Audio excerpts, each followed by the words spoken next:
आज बार पूरे सभा स्थल में जगह नहीं बचेगी, फिर हमारे साथियों को बैठने का ये शिकायत रहेगी कि भी हम आए और हमारे को बैठने की जगह नहीं मिली। तो जो साथी पहले आए हैं मैं उनसे निवेदन करूंगा, जिनको भी जिम्मेवारी इस कार्यक्रम की दी गई है, उनके पास बैजेज हैं, वो इस कार्यक्रम में पूरी तरीके से डिसिप्लिन बनाए रखने के लिए सभी साथी अपनी अपनी जिम्मेवारियों पर रहेंगे, इस उम्मीद के साथ। और जितने भी हमारे साथी, जितने गेस्ट आए हुए, संधू साहब खड़े हैं, राकेश शर्मा जी खड़े हैं, हमारे सीनियर मेंबर हैं, मैं चाहूँगा कि सब साथी जो हमने कुछ सोफों पे गेस्ट के लिए रिजर्व किया है, उनको छोड़ के बाकी स्थानों पे हमारे साथी अपना अपना स्थान ग्रहण कर लें। आज का कार्यक्रम अभी संगीत से शुरू होगा और जैसे ही हमारे मुख्य अतिथि और हमारे कीनोट स्पीकर्स आएंगे और हमारे बाकी बार काउंसिल के लीडर्स आएंगे, तो ये कार्यक्रम एक नई बुलंदियों तक जाए। इस कार्यक्रम से हमारे को, आप सबको कहीं ना कहीं वेलफेयर से जुड़ी हुई जो हमारी सोच है और जो एक मुहिम है, जिसके तहत हम पूरे हिंदुस्तान में पहली ऐसी सरकार हैं जिससे 5 लाख रुपए का हमारे और हमारे परिवार को कैशलेस मेडिकल पॉलिसी का बेनिफिट मिलता है, 10 लाख का टर्म इंश्योरेंस मिलता है। उस स्कीम को और कैसे बढ़ाया जाए, उसका बेनिफिट ज़्यादा से ज़्यादा साथियों तक कैसे पहुँचे, एडवोकेट्स प्रोटेक्शन एक्ट को कैसे लागू करवाया जाए, इन सब पे कहीं ना कहीं आज चर्चा होने की संभावना है। और मैं ये उम्मीद करता हूँ कि हमारे सारे साथी आज इस कार्यक्रम के बाद जो दिल्ली 6 का एक बेहतरीन व्यंजन का बार काउंसिल दिल्ली ने प्रबंध किया है, उसका भी हम सब साथी लुत्फ उठा के जाएंगे। और पूरे तरीके से, क्योंकि हमारा कार्यक्रम है, इसमें हमने किसी जुडिशियल ऑफिसर्स को डिस्ट्रिक्ट कोर्ट लेवल से लेकर सुप्रीम कोर्ट तक किसी जुडिशियल ऑफिसर्स को इन्वाइट नहीं किया, क्योंकि यह कार्यक्रम पूरी तरीके से हमारा अपना कार्यक्रम है, अपने साथियों का कार्यक्रम है। तो मैं 1-2 नारे लगवाऊंगा, फिर आपको संगीत का कार्यक्रम कंटिन्यू आप एंजॉय करेंगे। लॉयर्स यूनिटी, आवाज ढीली है। लॉयर्स यूनिटी, लॉयर्स यूनिटी, आवाज पीछे तक क्लियर है, आवाज पीछे तक क्लियर है। Thank you, thank you very much. ये बात स्पष्ट कर देना चाहते हैं कि बार काउंसिल किसी पार्टी की नहीं, बार काउंसिल समाज की है, पूरे समुदाय की है, वकील साथियों की है। आज का कार्यक्रम बार काउंसिल ने जो रखा है, वो इस बात के लिए रखा है कि जो हमारा वेलफेयर चल रहा है, उसमें कितना इजाफा हम आज ले सकते हैं, उसको हम मेंटेन कर सकते हैं, इसके लिए इस कार्यक्रम को रखा है। कई लोगों के दिमागों में गलत फहमियां हैं कि किसी पार्टी का पार्टी पॉलिटिक्स नहीं है। हम सब विचारधाराओं के लोग यहाँ बैठे हैं और हमारे बार काउंसिल से हमारे सीनियर मेंबर, पूर्व चेयरमैन रहे श्री ओपी फैजी साहब, श्री रमेश जी गुप्ता जी सीनियर एडवोकेट, पूर्व चेयरमैन श्री राकेश सहरावत जी, बार काउंसिल के हमारे साथी और यहाँ के प्रेसिडेंट श्री नितिन अहलावत जी, कुमार मुकेश जी, ये सभी लोग, सोंधी साहब, अजय सोंधी जी, जितने लोग आए हैं मैं उनका स्वागत करता हूं। हिमाल अख्तर जी, पूर्व वाइस चेयरमैन और पूर्व वाइस चेयरमैन रहे श्री संजीव निशार जी, ये सभी लोग यहाँ मौजूद हैं। और आप सभी लोग एक बात समझ लेना, केवल इसलिए मैं कहने जा रहा हूं कि जिस समय मुख्यमंत्री दिल्ली की हो, केवल एक बात को कहना चाहूंगा कि हमारी जो मांग है छोटी सी, कि एनसीआर में जो हमारा वकील साथी रहता है, वकालत 30,000 में करता है, साकेत करता है, हाई कोर्ट करता है, लेकिन वो रहता है नोएडा में और गुड़गांव के अंदर। हमारी मांग पहली होगी, हम अपने रमेश जी से प्रार्थना करेंगे कि उस मांग को जोरदारी के साथ रखेंगे कि एनसीआर में रहने वाले हर एडवोकेट का बार काउंसिल का बराबर का संबंध है। वोटों की राजनीति पार्टी के लोग करेंगे, लेकिन बार काउंसिल राजनीति करेगी बार काउंसिल में एनरोल होने वाले हर समाज के लोग।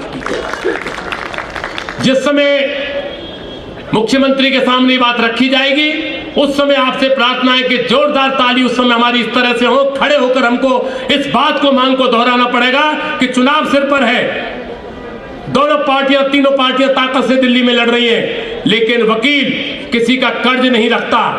वकील के साथ गलत करता है तो उसका भी हिसाब पूरा करता है, और सही करता है तो उसका भी हिसाब वकील देता है। तो आज इस बात हमें एकता के रूप में, क्योंकि 30,000 दिल्ली की सबसे बड़ी बार है, मदर बार है, हिंदुस्तान की सबसे बड़ी बार है। ओएन शर्मा जी मौजूद हैं पटियाला हाउस से, मैं आपका हृदय से स्वागत करता हूं। हमारे पूर्व अध्यक्ष रहे RN वत्स साहब, बार के लीडर हैं, वो हमारे बीच में है। जितने भी लीडर यहाँ बार के हैं, प्रेसिडेंट सेक्रेटरी रहे, भाई नाम बार बार लेंगे, वो मैं रिक्वेस्ट करूंगा जो सबको भाई नेम से जानते हैं उनका नाम ले। मेरे लिए यहाँ जितने भी लोग खड़े, जो लास्ट पंक्ति में खड़ा है, केवल आज बात एक लाइन की होगी, वकील के वेलफेयर की। इसके अलावा कोई भाषणबाजी नहीं होगी, कोई कार्यक्रम नहीं होगा। इन्हीं शब्दों के साथ मैं आप लोगों का विक्रम चौधरी, वाइस प्रेसिडेंट साकेत बार से, एडिशनल सेक्रेटरी भाटी साहब, वो भी हमारे बीच में, जितने भी बारों के लीडर आएंगे, जो जिसको जानता है उनका नाम लेके हमारी बार की जिम्मेदारी है 30,000 की, हम उनका स्वागत करेंगे। और राकेश जी, आपसे भी रिक्वेस्ट करूंगा, आज तक राकेश जी अपने कार्यक्रम को लाइव चलाएं, कोई दिक्कत नहीं है, क्योंकि हमें वकीलों के हितों की बात करनी है आज केवल, और वकीलों के हितों के लिए वकीलों का समर्थन होना जरूरी है। हमें मुख्यमंत्री को दिखाना है कि हम सब वकील एक हैं, हमारे अंदर कोई भेदभाव नहीं है, कोई पार्टी पॉलिटिक्स नहीं है, हमारे अंदर है तो हमारा काला कोट है। इसी की इज्जत करने के लिए हम सब यहाँ बैठे हैं। इन्हीं शब्दों के साथ मैं आप सभी का, जब समय आएगा हम आपके बीच में होंगे, और जितने लोग बैठे हैं, मेरी आपसे हाथ जोड़कर प्रार्थना है कि यदि हमारी जब सीट भर जाए तब आप खड़े होंगे तो अच्छा लगेगा, लेकिन जब तक सीट है आप लोगों के लिए, तब तक जरूर उन सीटों पर बैठे। और आज का आपके लिए जो नशाद साहब ने पहले कहा, भोजन का जो कार्यक्रम है, शाम का नाश्ते का प्रोग्राम है, बहुत शानदार। हमारी बार काउंसिल के सबसे मौजूदा, सबसे जिम्मेदार, सबके प्रिय रमेश जी ने इंतजाम किया है आज का। कोई खाने में कमी नहीं होगी, कोई व्यवस्था में कमी नहीं होगी। जोरदार तालियों से एक बार रमेश जी के लिए बहुत बहुत स्वागत। मैं राकेश सहरावत जी से भी प्रार्थना करूंगा, जितने भी लोग यहाँ हैं, अपनी बात आपके साथ केवल तभी साझा करेंगे जब मुख्यमंत्री होंगी, और अपनी बात कहकर आपका समर्थन उस समय जरूर चाहेंगे।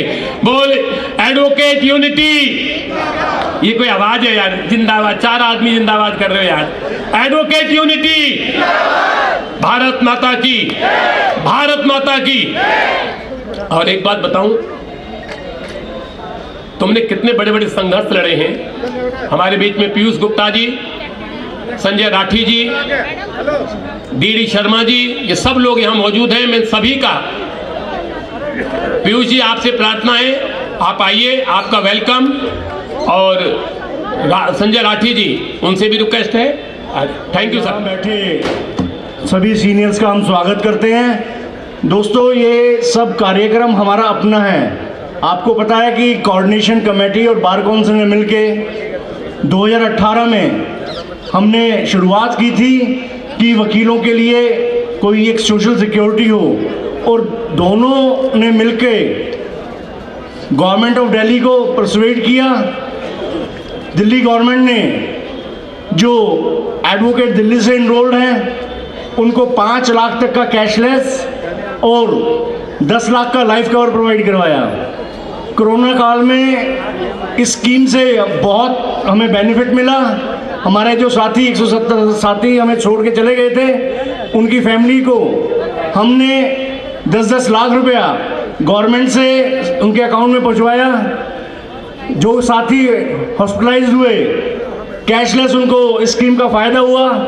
हमारी कोशिश है कि हम गवर्नमेंट को परसुएड करें, इसमें अमाउंट में थोड़ा हम और वृद्धि करवाएं उनसे, ताकि हमारे सभी साथी इसमें कवर हो सकें। और ये सारा कार्यक्रम हम जब सब मिलके एक ही आवाज़ में साथ बोलेंगे तो हम सब सक्सेस होंगे। मैं इसी आशा के साथ ये उम्मीद करता हूँ कि हम आज का कार्यक्रम सफल बनाएंगे और हम अपनी यूनिटी शो करेंगे। Thank you very much. Of the DBA, we welcome the different leaders of the bar from various courts.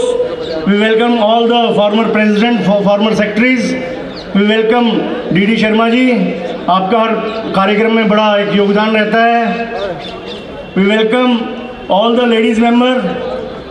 अभी कुछ ही क्षणों में हमारे चीफ गेस्ट आने वाले हैं, और हम इस कार्यक्रम को, क्योंकि ये कार्यक्रम हम सबके वेलफेयर के लिए है, जिसमें हम अपने वकील साथियों के लिए सोशल सिक्योरिटी की मांग कर रहे हैं, जो हमें सबके सहायता से, कॉर्पोरेशन से 2018 में जो हमने शुरुआत की थी वो हमें मिला, और अब उसी हम फंड को इंक्रीज करवाने के लिए आज का ये कार्यक्रम रखा है और हमें उम्मीद है कि हमें आज का सबके कोऑपरेशन से इसमें भी सक्सेस मिलेगी। आई वेलकम श्री डी के Sharma ji, member bar council. हौसला साहब भाई। भाई पहले तो मैं आप सबका बहुत शुक्रिया अदा करता हूँ कि आपने इस बार में बहुत बहुत प्यार दिया। 5 बार सेक्रेटरी, 4 बार प्रेसिडेंट, 2 बार एडिशनल सेक्रेटरी, 5 बार मेंबर बार काउंसिल, जो 30 बार में है किसी में नहीं है। शुरुआत हर इंडिया के कोई एजुकेशन यही शुरू होता था। वेलफेयर स्कीम भी पता है इस बात से शुरू हुई थी, वहाँ फंक्शन था पीछे, हम लोग वही थे, यही शुरू हुई थी। और 3 बड़ी बातें, आज भाषण का टाइम नहीं है, आज तो देने का टाइम है। जब हमने ये स्कीम शुरू की थी वहाँ जाके, तो ऐसा कुछ नहीं था कि एनसीआर के लोग इन्वॉल्व होंगे। एनसीआर के भाई भी हमारे पार्ट में पार्सल है। जब बीसीडी में आता है, जो बीसीडी का मेंबर है, जो प्रैक्टिस लॉयर है, वो सब पार्ट में पार्सल है। तो मैं समझता हूँ गोस्वामी की बात तभी होगी। एक तो एनसीआर के लोग इंक्लूड होने चाहिए। दूसरा, आज के 5 लाख बहुत कम है। जब तक 10 लाख नहीं होगा, फैमिली होती है, बच्चे होते हैं, 4 लोग होते हैं, 5 लाख बहुत कम, 10 लाख की डिमांड होनी चाहिए। तीसरा ये, जो हमारे यहाँ एक बस सर्विस चलती है हमारे टाइम पे, डेस्टिनेशन बस सर्विस, यहाँ से हाईकोर्ट के लिए पटाला हाउस हो गई, और पटाला हाउस जाती थी, बीच में वहाँ जाती थी, सुप्रीम कोर्ट आती थी, वो वहाँ होनी चाहिए। तो बहुत जल्दी सुप्रीम कोर्ट के अंदर बात भी हुई है, हाई कोर्ट के पेटिशन के अंदर बात हुई है कि बहुत जल्दी डेस्टिनेशन बस सर्विस यहाँ शुरू होगी, वो भी डिमांड है। मैं समझता हूँ आज वो बैठे हो, सीएम साहब आएंगी, बसें छुट्टी आज दिल्ली में आ गई हैं। और आज के दिन ये जो पार्टी है, ये कहा करते हैं कि बहुत जल्दी डिसीजन लेती है, तो आज डिसीजन लेगी तो अच्छी बात होगी। तो सबका बहुत बहुत शुक्रिया। और आज उम्मीद रखें कि आज इस प्लेटफॉर्म से, बार काउंसिल प्लेटफॉर्म से कुछ मिलेगा, नहीं मिलेगा तो हम लेके रहेंगे। धन्यवाद।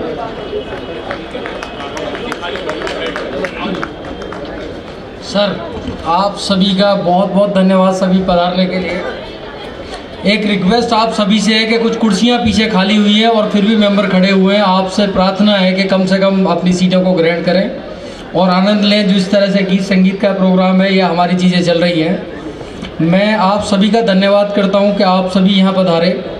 मैं बार काउंसिल का भी धन्यवाद करता हूं कि उन्होंने मौका दिया, यहाँ पे जो शुरुआत हुई थी वेलफेयर स्कीम की, उसे आगे कैसे बढ़ाएं, उसके लिए प्रोग्राम 30 यारी ही उन्होंने रखा।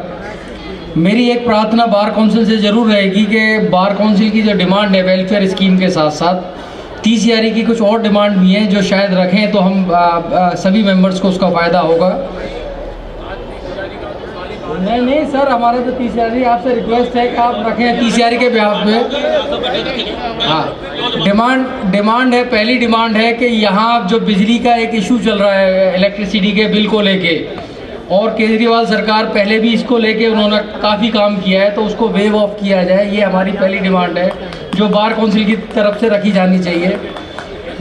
दूसरा हमारी डिमांड है कि एक मल्टी लेवल पार्किंग, हमारी कुछ डिस्कशन हुई प्रधान जी और हमारी, कि मल्टी लेवल पार्किंग को बनाया जाए, पर अभी प्रारूप नहीं दे पाए हैं, तो उसको भी दिल्ली गवर्नमेंट अगर चाहे तो कर सकती है। ये रिक्वेस्ट है, क्योंकि पार्किंग की समस्या बेहद कठिन है आज। तीसरी, कुछ एडिशनल चैम्बर यहाँ बनाए जा सकते हैं, ये डिमांड भी हमारी है कि एडिशनल चैम्बर्स को बनाया जाए। ये बार काउंसिल से रिक्वेस्ट रहेगी। बाकी मैं सबसे रिक्वेस्ट करूँगा कि हमारी ये डिमांडें भी साथ में आप वेलफेयर स्कीम के साथ रखी जाए।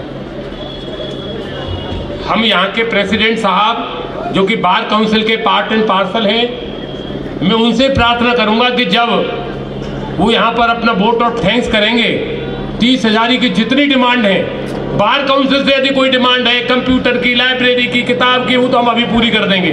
लेकिन इसके अलावा बड़ी डिमांड सरकार से है, तो मैं तो नितिन जी से रिक्वेस्ट करूंगा, ये उस समय जब इनका मौका आएगा, इनके बात का, इनकी चीज का समर्थन करेंगे आप लोग। अब मैं रिक्वेस्ट करूंगा, हमारे बीच में बार काउंसिल के पूर्व चेयरमैन रहे श्री केसी मित्तल साहब, दिल्ली हाई कोर्ट के भी प्रेसिडेंट रहे आप, और इस मुद्दे पर जो पिछली बार शायद आप लोगों को याद हो, जब 2018 में ये मांग रखी गई थी, उस समय आप बार काउंसिल के चेयरमैन थे और यही कार्यक्रम क्रिमिनल साइड में हुआ था। अब भाई उस हेलीकॉप्टर को मत देखो, अपने हेलीकॉप्टर की तरफ ध्यान रखो। मन को खराब मत करो भाई। हेलीकॉप्टर देख के अपने मन को स्थिर करो कि जिस समय मुख्यमंत्री आए उस समय दिल्ली का वकील कहे कि हमारी मांग पूरी हो, हमारी वेलफेयर की, केवल उस समय ये बात होनी चाहिए। इस बात पे ध्यान नहीं है, हेलीकॉप्टर पे दिमाग लग गया। जोरदार ताली बजाओ अपने लिए सब लोग। ये कोई कवि सम्मेलन थोड़ी हो रहा है, तुम्हारी मर्जी आवे जब बजा लेना, ये तो मौके की बात है। मैं केसी मित्तल साहब से प्रार्थना करूंगा कि आप आए और अपनी बात मजबूती के साथ और अपनी डिमांड, हम क्या कहना चाह रहे हैं, क्या हमारा मकसद है और क्या आप चाह रहे हैं, आके बताएं। मुख्यमंत्री के समय तो वही बात जो हम सब कहेंगे उनको 5 लाइनों में, हम ज्यादा समय ना लेते हुए, क्योंकि ठंड का समय है, ये सारा कार्यक्रम उनके सामने जो भाषण होते हैं, बात होती, क्यों ना पहले कर लें। उस समय तो केवल मुख्यमंत्री जी का स्वागत करके उनसे डिमांड उनके मुंह से कहलवाएं कि मैं पूरी करके जा रही हूं, केवल इतना काम कराना है हमें, और तुम्हारे भोजन की बढ़िया सी व्यवस्था करानी है, और कोई काम नहीं हमारा। बार काउंसिल की जिम्मेदारी केवल 2 चीजों की है, मांग पूरी हो और भोजन बढ़िया हो।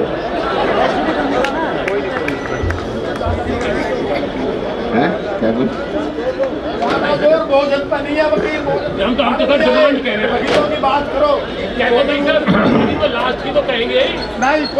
गोस्वामी जी का मैं तहे दिल से शुक्रिया अदा करता हूं, और मेरे सभी साथी बार काउंसिल के यहाँ बैठे हैं और मेंबरान। मैं सबसे पहले आपको एक चीज़ याद दिलाना चाह रहा हूं। जब द्वारका में गोली चली थी तो उस वक्त ये बहुत बड़ी आवाज़ उठी थी कि एडवोकेट प्रोटेक्शन एक्ट आना चाहिए, और बार काउंसिल ने एक कमेटी बनाई थी जो इत्तेफाक से मैं उसको हेड कर रहा था, और कोऑर्डिनेशन कमेटी में NC शर्मा जी थे जो आजकल द्वारका के प्रधान हैं। हम लोगों ने 15-20 दिन लग के एक बिल बना के दिल्ली गवर्नमेंट को भेजा था, लेकिन हमने हाई कोर्ट में एक रिट पिटीशन थी, उस रिट पिटीशन को पेंडिंग रखा था, और उसको इसलिए पेंडिंग रखा था कि कहीं ऐसा ना हो तो दिल्ली और केंद्रीय सरकार के झगड़े में हमारा बिल्ली खटाई में पड़ जाए। और उसमें जस्टिस प्रतिभा सिंह ने दिल्ली गवर्नमेंट को ऑर्डर किया कि आप इसको एग्जामिन करिए और इसके ऊपर आप अपना स्टेटस रिपोर्ट फाइल करिए। और मुझे आपको ये बताते हुए खुशी हो रही है कि लॉ डिपार्टमेंट की ओपिनियन के आधार पर दिल्ली गवर्नमेंट ने उस बिल को एग्जामिन किया है, और उसमें उन्होंने ये पाया है कि कॉन्स्टिट्यूशन की कंकरेंट लिस्ट के हिसाब से, मैं दोबारा रिपीट कर रहा हूँ, कंकरेंट लिस्ट के हिसाब से दिल्ली असेंबली को ये कानून पास करने का अख्तियारात है।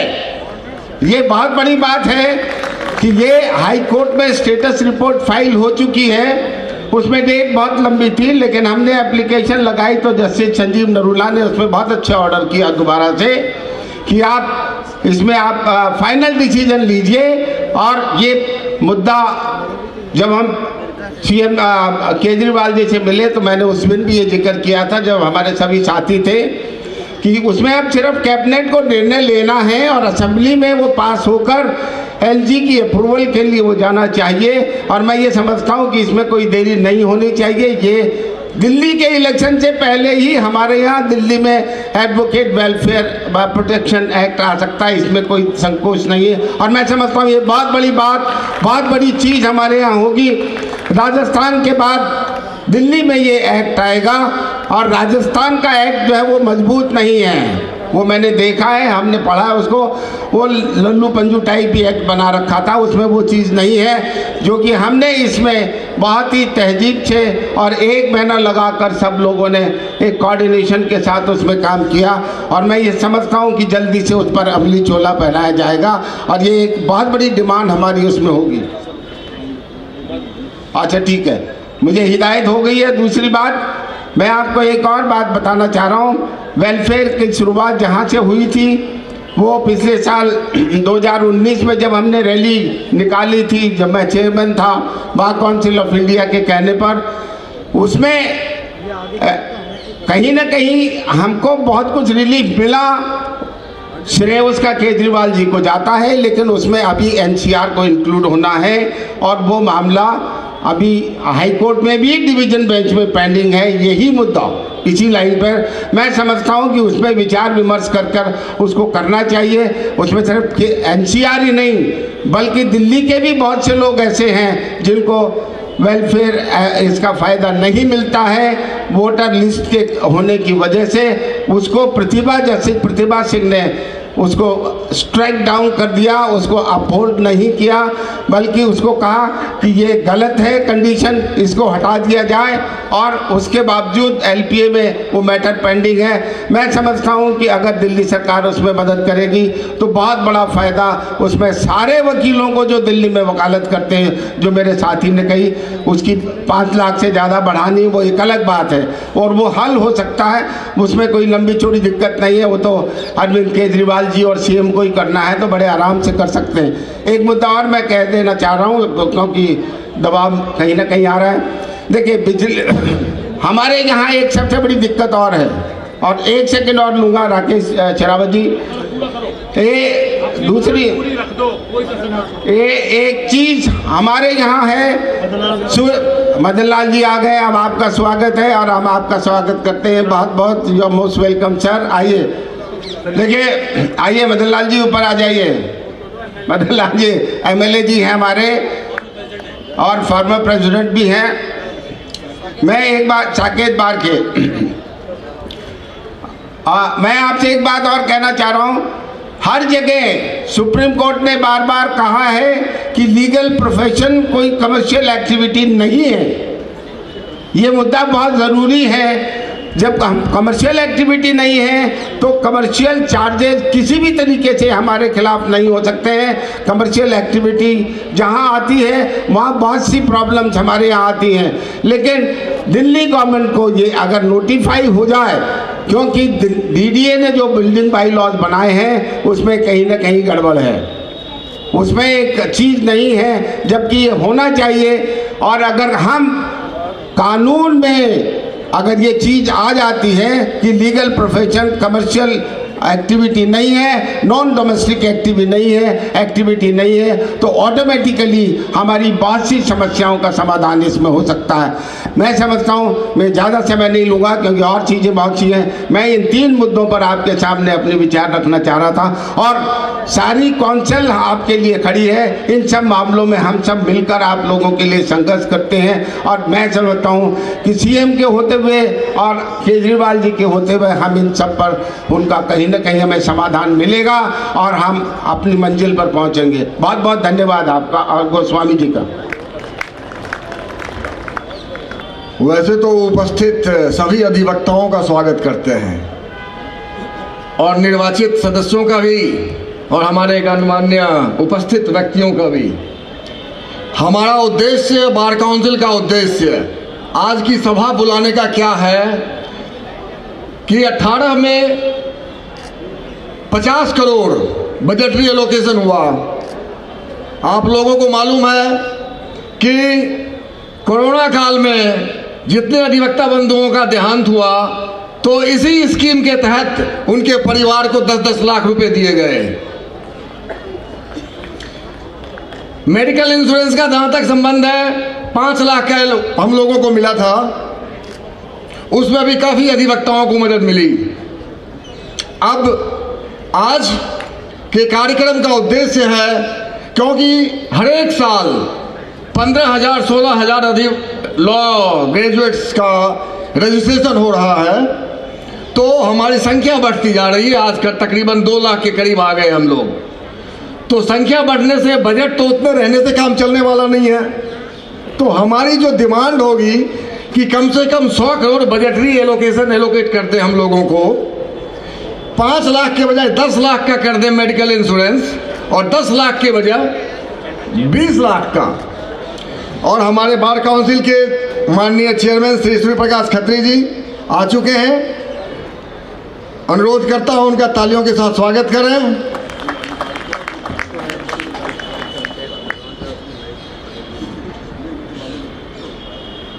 बार काउंसिल पूरे भारत में जितनी भी स्टेट बार काउंसिल्स हैं, सारे बार काउंसिल्स में हमारी दिल्ली बार काउंसिल सबसे सशक्त, कर्मठ बार काउंसिल है, जिन्होंने कोरोना काल में अपने बजट से 26 करोड़ रुपए जरूरतमंद एडवोकेट्स को आवंटित किए थे, जिससे कि एक बहुत बड़ा सहारा मिला था।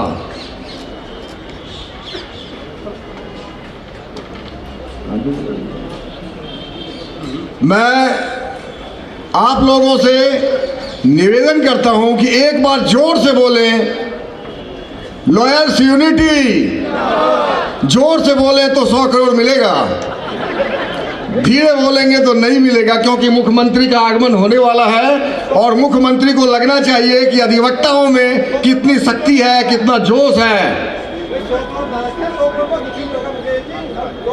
200 करोड़ की डिमांड रखो ना। अब ऐसा है, डिमांड आप कुछ भी कर लें, जो जायज है वही मिलेगा।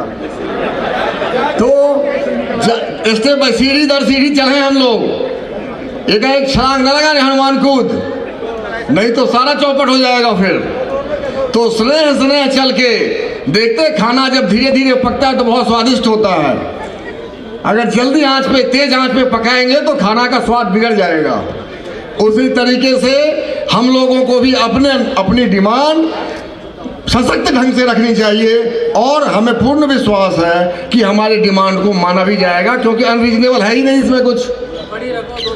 और 2 लाख वकील हो गए। अरे हमारे चेयरमैन आ गए हैं, हमारे, हाँ, वो हमारे ये सारी योजनाओं का घोषणा और डिमांड सारे हमारे माननीय चेयरमैन सूर्य प्रकाश खत्री जी करेंगे। तो मैं अपने वाणी को विराम देता हूं और सभी से कहता हूं, सशक्त रहें और अपना हक लेंगे सरकार से। धन्यवाद।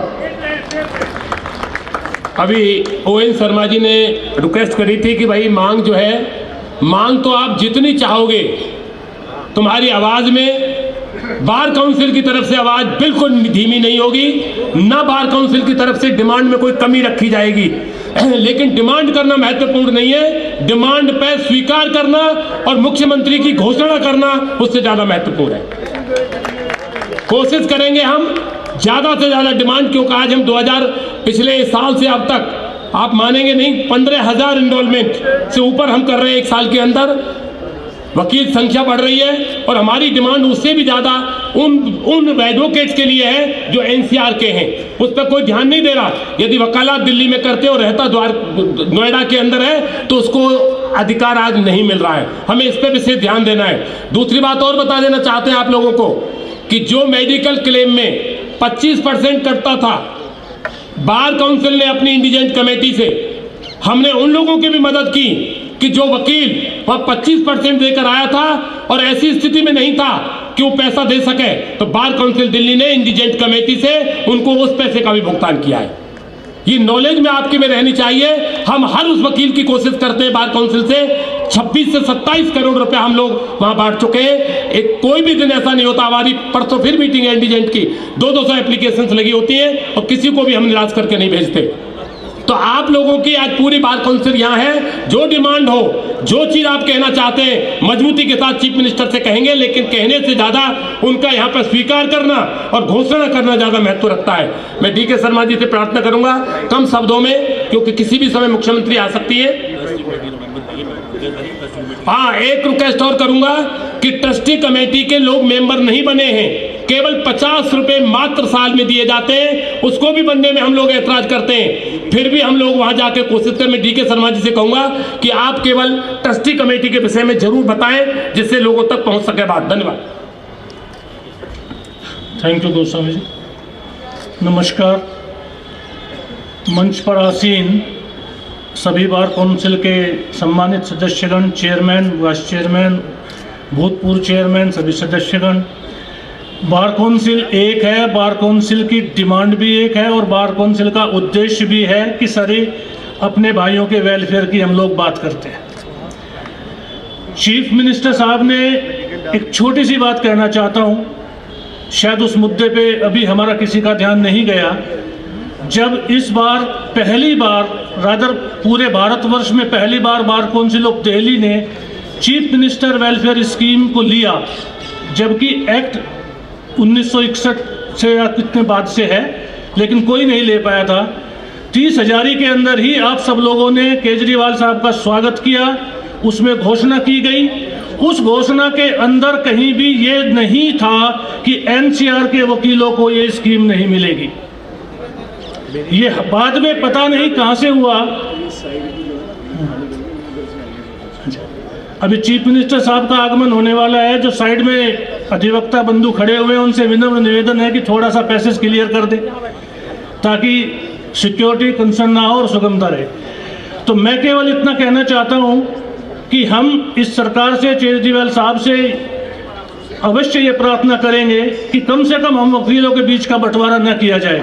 एनसीआर के वकील भी इस गवर्नमेंट को रिवेन्यू देते हैं, यहाँ पे हम लोग प्रैक्टिस करते हैं, प्रैक्टिस करके जो हमारा सरकार को पैसा जाता है स्टैंप की ड्यूटी के रूप में, टिकट के रूप में, उसमें हम उन वकीलों का भी हाथ है जो एनसीआर में रहते हैं। इसलिए स्पष्ट रूप से ये प्रार्थना होगी कि एनसीआर को इंक्लूड करना ही करना पड़ेगा। सेकेंडली, गोस्वामी साहब ने कहा था ट्रस्ट के बारे में बताएं। हमारे यहाँ एडवोकेट वेलफेयर ट्रस्ट एक है, उसमें केवल 50 रुपये 1 साल की फीस होती है, 2,200 रुपये केवल एनरोलमेंट के लिए है उसके अंदर। उसमें अनलिमिटेड फंड तक हम सहायता कर सकते हैं, की जाती है। और नहीं, उसमें 10 लाख तक का है, उसमें और बढ़ाते हैं। और कोरोना के टाइम पे हमें उसमें एक समस्या आई कि बहुत सारे लोग उसके बारे में जानते नहीं थे, उसमें पैसा भी जमा नहीं किया गया। जो मेंबर थे उनकी membership because of non deposit of the subscription discontinue थी।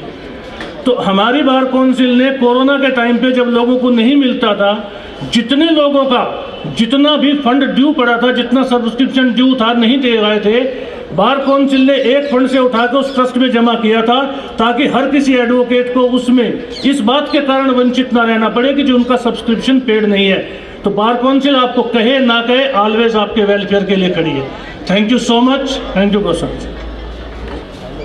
बार के कई बार प्रेसिडेंट रहे, तीसरी बार विधायक की तरफ है, 2 बार विधायक रह चुके। श्री मदन लाल जी हमारे बीच में हैं। मैं चाहूँगा कि भाई हमारे प्रतिनिधि के रूप में आप विधानसभा में हैं, आप 2 शब्द जरूर कहें, और 2 शब्द नहीं कहें। मैं आप सब की तरफ से रिक्वेस्ट करना चाहता हूं कि एमएलए होते हुए, क्योंकि वो पार्टी में एमएलए है और ये कार्यक्रम पार्टी का नहीं है, ये पूरे वकीलों की कार्यक्रम है, किसी पार्टी का नहीं है, क्योंकि विधायक के साथ साथ आप प्रतिनिधि रहे, साकेत में प्रेसिडेंट रहे और पटेला हाउस के अंदर प्रेसिडेंट रहे, और आपने अपने कार्यकाल में बहुत काम किए। हम आपसे भी गुजारिश करेंगे कि कोई कमी हमसे रह जाती है तो जब आप मुख्यमंत्री से अकेले मिले तो इस बात को जोर से कहें कि वकीलों की मांग पूरी होनी चाहिए। ये बात मैं कहूंगा विधायक जी से कि आप आए, 2 शब्द जरूर बोले। आओ। आप सभी को मेरा नमस्कार। आदरणीय मंच, यहाँ मैं एडवोकेट हूँ और मुझे फख्र है कि मैं एडवोकेट हूँ। दिल्ली में जब ये स्कीम शुरू होने की शुरुआत हुई थी तो मुझे याद है अच्छी तरह, मैं यहाँ के 3 माननीय मेंबर्स को लेकर अरविंद केजरीवाल जी से मिला था जब वो मुख्यमंत्री थे। उनमें खोसला जी यहाँ मौजूद हैं, गुप्ता जी यहाँ मौजूद होंगे, और चौहान साहब, जयवीर चौहान। हम 3 लोग अचानक बात करते करते हमने इस पे चर्चा की और हमने तुरंत सीएम साहब से टाइम मांगा, उन्होंने टाइम दिया। हमने वहां जाकर ये स्कीम की डिस्कशन की। सीएम साहब ने खोसला को कहा प्रपोजल बनाओ, बहुत बढ़िया है, मैं एडवोकेट्स के वेलफेयर के लिए काम करना चाहता हूं। और उसके बाद ये स्कीम की शुरुआत हो गई। हम ही लोगों ने सीएम साहब को कह के, जब मैं कह रहा हूं हम लोग, तो हम ही एडवोकेट्स ने कहा था कि हमें 50 करोड़ रुपया अगर 1 साल के लिए दे दें तो हमारा काम चलेगा। ये शुरुआत थी और मैं धन्यवाद करता हूं केजरीवाल जी का कि उन्होंने 50 करोड़ न केवल 1 साल के लिए दे, बल्कि इसको रिकरिंग रहा कि हर साल 50 करोड़ बार को मिलते रहेंगे। उनका हृदय बहुत विशाल है। सरकार आपकी है, आप लोगों के वेलफेयर के लिए काम कर रही है। बार काउंसिल ने जिस तरीके से आज ये संगोष्ठी रखी है, मैं उनका धन्यवाद करता हूं। और मुझे लगता है कि एडवोकेट्स के वेलफेयर के लिए जितना बढ़िया काम हमारी बार काउंसिल और हमारी बार एसोसिएशन कर पा रही हैं, उसी की वजह है कि आज बहुत सारे एडवोकेट्स को कोरोना के ज़माने में सबसे ज़्यादा रिलीफ मिला जब उन्हें सबसे ज़्यादा ज़रूरत थी। मुझे लगता है आज जिस तरीके से वक्ता यहाँ अपनी अपनी बात रख उस अमाउंट को और बढ़ाने की बात कर रहे हैं, मुझे लगता है कि हमें अपनी मांग जरूर रखनी चाहिए। और मुझे ये भी उम्मीद है हमें अपनी मांग, जो पहली मांग हमने 50 करोड़ की थी, उन्होंने सहृदय उसको स्वीकार किया था। मुझे लगता है आज हम जो मांग करेंगे वो उस पर सहानुभूतिपूर्वक जरूर विचार करेंगे। और एक बड़ा अच्छा विचार था एडवोकेट्स प्रोटेक्शन एक्ट का। अब चूंकि लास्ट मिनट है, हो सकता है विधानसभा का, मैं वर्ड इस्तेमाल कर रहा हूं, हो सकता है विधानसभा का सेशन इस समय संभव ना हो। माननीय केजरीवाल जी चाहेंगे तो सब कुछ हो सकता है और एडवोकेट्स प्रोटेक्शन एक्ट को जरूर आना चाहिए, क्योंकि हम सब लोगों को बहुत बार उसकी ज़रूरत पड़ती है। मैं आपका हृदय से आभार प्रकट करता हूं और मुझे उम्मीद है कि हम सबकी मांग जो एनसीआर वाली है उस पर भी आप लोग बार काउंसिल कॉल ले और बार काउंसिल कॉल लेके गवर्नमेंट को दे, तो मुझे लगता है जरूर उस पर भी कुछ बात होगा। मैं आपका हृदय से आभार प्रकट करता हूं। आप सबका मेरी तरफ से नमस्कार, धन्यवाद, आपका बहुत बहुत धन्यवाद। Thank you.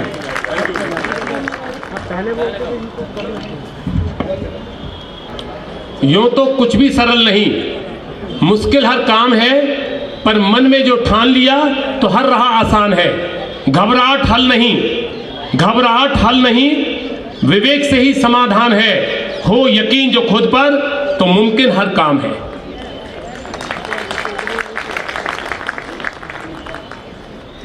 कोरोना के समय की आप सब लोगों को पता है इतनी बुरी स्थिति थी, लेकिन बार काउंसिल आपके साथ खड़ी रही।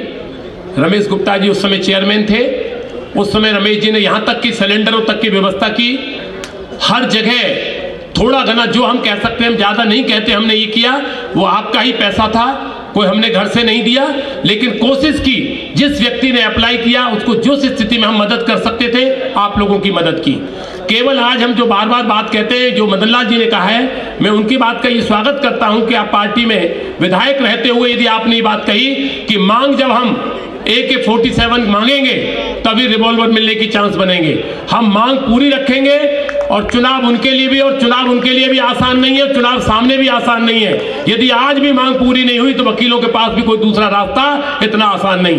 पहले भी संघर्ष के बाद मिला था और आज भी सिर पर चुनाव खड़ा है सबके में। हम पूरी कोशिश करेंगे आप लोगों के माध्यम से, जितनी ताकत हम आज गुजारना चाहते हैं, जैसे आरएन साहब में गर्मी है, मैं साफ कहना चाहता हूं उतनी ही 50 गुनी गर्मी बार काउंसिल के हर मेंबर के अंदर है। जितना काम हम आज करा सकते हैं चुनाव से पहले, वो जरूर करा के देंगे आप लोगों को। यदि आज नहीं कराएंगे तो कल कब कराएंगे? हम लोग सड़कों पर उतरे थे जब ये दिन आया था, मुझे वो दिन याद है, मैं कहना नहीं चाहता, अच्छा नहीं लगता। 2012 में जब मैं चेयरमैन था बार काउंसिल का, राष्ट्रपति जी का प्रोग्राम करके पहली मांग हमारी ये थी कि वकीलों का वेलफेयर, हमने कोई मांग नहीं रखी थी।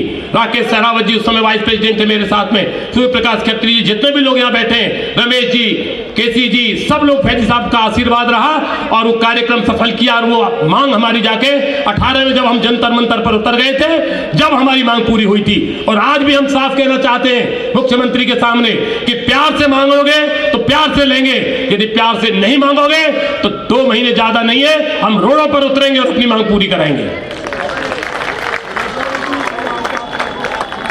विधायक जी ने कहा है कि हल्का हाथ रखो, हम इतना नरम हाथ रख रहे हैं। हम आज प्रार्थना करेंगे पूरी वकीलों की तरफ से, और उनको भी समझना चाहिए कि वकीलों ने, यदि उन्होंने वकीलों की मदद की है वेलफेयर की, तो वकीलों ने भी कर्जा पूरा उतार के दिया उनको। पूरे दिल्ली में वकीलों ने मदद की थी उनकी हर स्थिति में, लेकिन अब की स्थिति नासाद है, दोनों तरफ से चुनाव कर रहा है। उनको भी समझ जाना चाहिए आज की, यदि वकील इस बात को कह रहे हैं, ये वकील दिल्ली की तकदीर बदल देंगे, किसको मुख्यमंत्री बनाना और किसको मुख्यमंत्री नहीं बनाना है।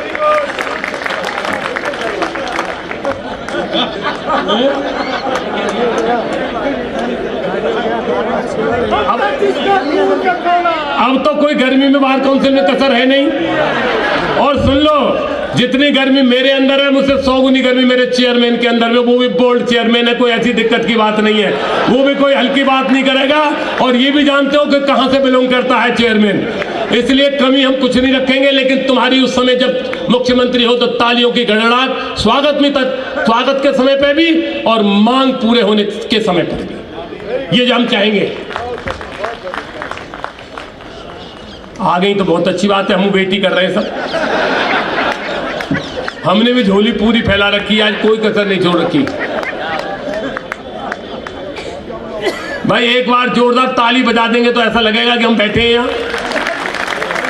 क्यों, हो सकता है मन ना भी बना हो तो उनसे कह देंगे केजरीवाल साहब से पूछ लो फोन करके, कोई दिक्कत नहीं है।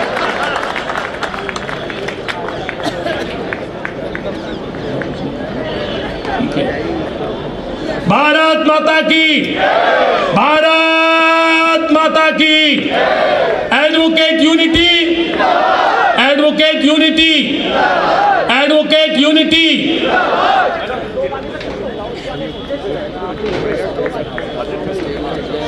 मैं इस मंच से दिल्ली की मुख्यमंत्री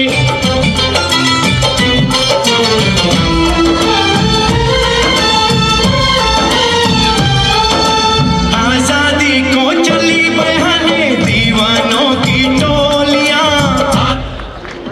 मुख्यमंत्री जी का मैं पूरी बार काउंसिल की तरफ से हार्दिक स्वागत करता हूं और सभी से एक बार प्रार्थना करूंगा जोरदार तालियों से हमारे मुख्यमंत्री का स्वागत करें। और संस्कृत के सुश्लेष से शुरुआत करूंगा कि यत्र नार्यस्तु पूज्यन्ते रमन्ते तत्र देवता। क्योंकि आज मुख्यमंत्री नारी के रूप में है तो जोरदार ताली एक बार और पूरे बार की तरफ से, बार काउंसिल की। और मैं बैंड वालों से प्रार्थना करूंगा कि एक बार जोरदार आप स्वागत करें बैंड के माध्यम से। राष्ट्रगान, राष्ट्रगान के लिए कृपया सब खड़े हो जाएं।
भारत माता की, भारत माता की।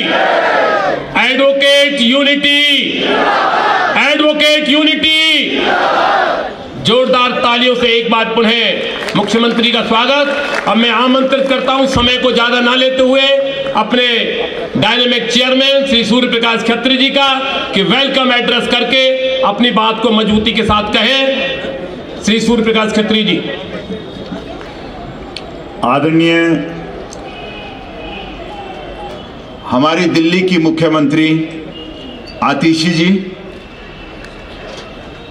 सबसे पहले मैं बार काउंसिल ऑफ दिल्ली की तरफ से आपका स्वागत करता हूं कि आप हमारे बीच में आए।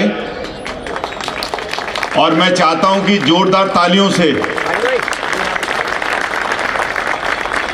मुझे लगता है पीछे वालों को खुशी नहीं है कि मुख्यमंत्री हैं वो आई हैं।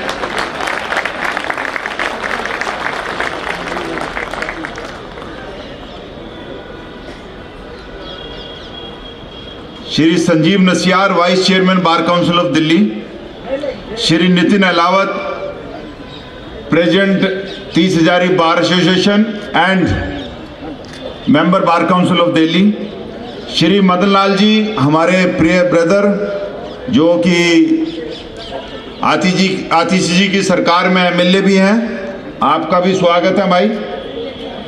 Shri OP Faizi ji, former chairman bar council of Delhi, Shri Ramesh Gupta ji, former chairman bar council of Delhi, Shri Rakesh Sherawat ji, former chairman bar council of Delhi, Shri Rajeev Khosla ji, हमारे बहुत कर्मठ और दिग्गज नेता, Shri KC Mittal ji, former chairman bar council of Delhi, Shri Himal Akhtar जी, श्री कुमार मुकेश जी जो कि हमारे मेंबर्स हैं बार काउंसिल के, श्री DK शर्मा जी, श्री अजय सोंधी जी, श्री पीयूष गुप्ता जी, भाई संजय राठी जी, हमारे कड़कड़डूमा से मिस्टर तरार आए हुए हैं, हमारे मेरे भाई श्री RN वस जी जो पहले प्रेजेंट रहे हैं यहाँ से, श्री अतुल शर्मा जी जो 30 जारी बार के सेक्रेटरी हैं, और हमारे DA शर्मा जी जो पटियाला हाउस से आए हुए हैं, सभी बारों के मेंबर्स, प्रेसिडेंट्स, सेक्रेटरी, सभी एसोसिएशंस के, और दिल्ली के जितने भी लॉयर्स यहाँ पर आज उपस्थित हैं, मैं इस मंच से आप सबका स्वागत करता हूँ। और आज आपको बहुत अच्छा लग रहा होगा कि बार काउंसिल का चेयरमैन और दिल्ली की मुख्यमंत्री, कैसा रोचक सा एक सीन है। दिल्ली में चुनाव भी हैं लेकिन मंच पर इकट्ठे बैठे हुए हैं। ये हमारी गरिमा है, ये हमारी सभ्यता है, हमारे संस्कार हैं। जहां पर हित की बात होती है वहां पर पर्सनल स्वार्थ छोड़ देने चाहिए। आज यह जो फंक्शन है ये वकील परिवारों का फंक्शन है, वकीलों के परिवार का फंक्शन है। और इससे पहले मैं समझता हूं कि दोपहर में काफी हलचल भी थी, मुझसे पूछा भी गया फंक्शन कैसा रहेगा। मैंने कहा बहुत अच्छा रहेगा। कहते कितना अच्छा रहेगा? मैंने कहा आपकी उम्मीद से भी ज्यादा अच्छा रहेगा।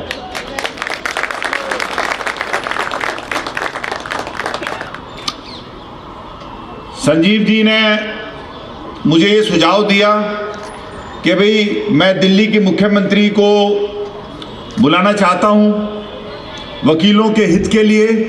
तो बार काउंसिल में उसी समय फैसला हुआ कि हमारा काम ही वकीलों का वेलफेयर करना है। तो अगर वकीलों के हित में अगर आप किसी को बुलाना चाहें तो आप चाहे ट्रम्प को बुला लें, हमें क्या दिक्कत है। ये तो दिल्ली के मुख्यमंत्री हैं और इनका तो हक है। और बार काउंसिल और दिल्ली के वकीलों को आपने दिया भी बहुत कुछ है। आपने 50 करोड़ रुपया 2020 से आप दिल्ली बार काउंसिल को दिल्ली के वकीलों के हित में हर साल दे रहे हैं। उसके लिए हम आपके बहुत बहुत आभारी हैं। अब पीछे मुड़कर देखा तो मुझे लगा कि एक कमी रह गई। गोस्वामी जी का नाम लेना भूल गया। तो गोस्वामी जी हमारे क्योंकि मंच के संचालक भी हैं, तो मेरा भाषण भले ही रह जाए लेकिन गोस्वामी जी का नाम नहीं रहना चाहिए। तो ऐसे गोस्वामी जी हमारे जो कि मंच का संचालन भी कर रहे थे, फॉर्मर चेयरमैन हैं और हमेशा ही अपने भाषण की वजह से, अपने बात की वजह से हम लोगों के बीच में हमेशा प्रचलित और बड़े फेमस रहते हैं। आपका भी स्वागत है गोस्वामी जी। सो मैं ये कह रहा था कि आपकी इस चीज से हमें बहुत फायदा हुआ। सेंट्रल गवर्नमेंट का भी एक टाइम था, सेंट्रल गवर्नमेंट ने भी वेलफेयर स्कीम हमारे बीच में लेके आए, जिसकी वजह से हम 25 रुपए की एक स्टैंप लगाते हैं, जिसमें हमारे पास इस समय शायद 100 करोड़ रुपए से ज़्यादा इकट्ठा हुआ है, जिससे कि हम लोग वकीलों की बीमारी के दौरान पैसा देते हैं। लेकिन एडिशनल जब दिल्ली सरकार ने भी दिया तो दिल्ली के वकील काफ़ी हद तक सेफ हो गए। लेकिन मैं CM साहब को ये कहना चाहता हूं और मुझे बड़ी उम्मीद है कि ये बात को मेरी को बड़ी गंभीरता से लेंगे और एक लास्ट टाइम पर मैं सीएम साहब से मिला था जब सीएम साहब नहीं थे, तब सिर्फ मिनिस्टर थे। तो मैं भी इनसे कह रहा था, जब मेरी आपकी लास्ट मुलाकात कटक द्वारका कोर्ट में हुई थी तो उसके बाद आप सीएम बन गए। तो मैंने कहा आज फिर हो गई, अगला पद पता नहीं आपको कौन सा मिलने वाला है। सेंटर में तो मैं देख रहा हूं आज इनकी पोशाक जो है वो हमारी वाली है, तो सेंटर तो वही मिलेगा। मेरे लिए बड़ी खुशी की बात है और हम चाहते हैं, और इनके अंदर एक बड़ी पॉजिटिवनेस मुझे नजर आती है। तो मैं ये चाहता हूं कि आज कट शॉट में बहुत छोटी उसमें बात करी जाए, और हम ये चाहते हैं कि हम लोग तो बोलते रहते हैं, आज हम इनको सुनना चाहते हैं। मैम, हमने ये डिसाइड किया था कि आज हम सिर्फ वकीलों के हित की बात करेंगे। पार्टी पॉलिटिक्स करने के लिए तो अगले 2 महीने हमारे पास ओपन पड़े हुए हैं, खूब करेंगे। लेकिन हम आज अपना दायरा जो है वो वकीलों के हित के लिए, जिसके लिए आप विशेष तौर पर हमारे बीच पर आए हैं, उसके लिए मेरे वकील साथियों की बहुत छोटी सी एक डिमांड है, और वो डिमांड बड़ी जायज है। हमारे पास आज दिल्ली बार काउंसिल में 2 लाख वकील हैं। क्योंकि मुझे याद है जब मैं 98 का इलेक्शन लड़ा था तब बहुत कम लोग थे, और यहां पर हमारे सबसे सीनियर जो लोग बैठे हुए हैं उसमें फैजी साहब हैं, केसी मित्तल जी हैं और राजीव खोसला है।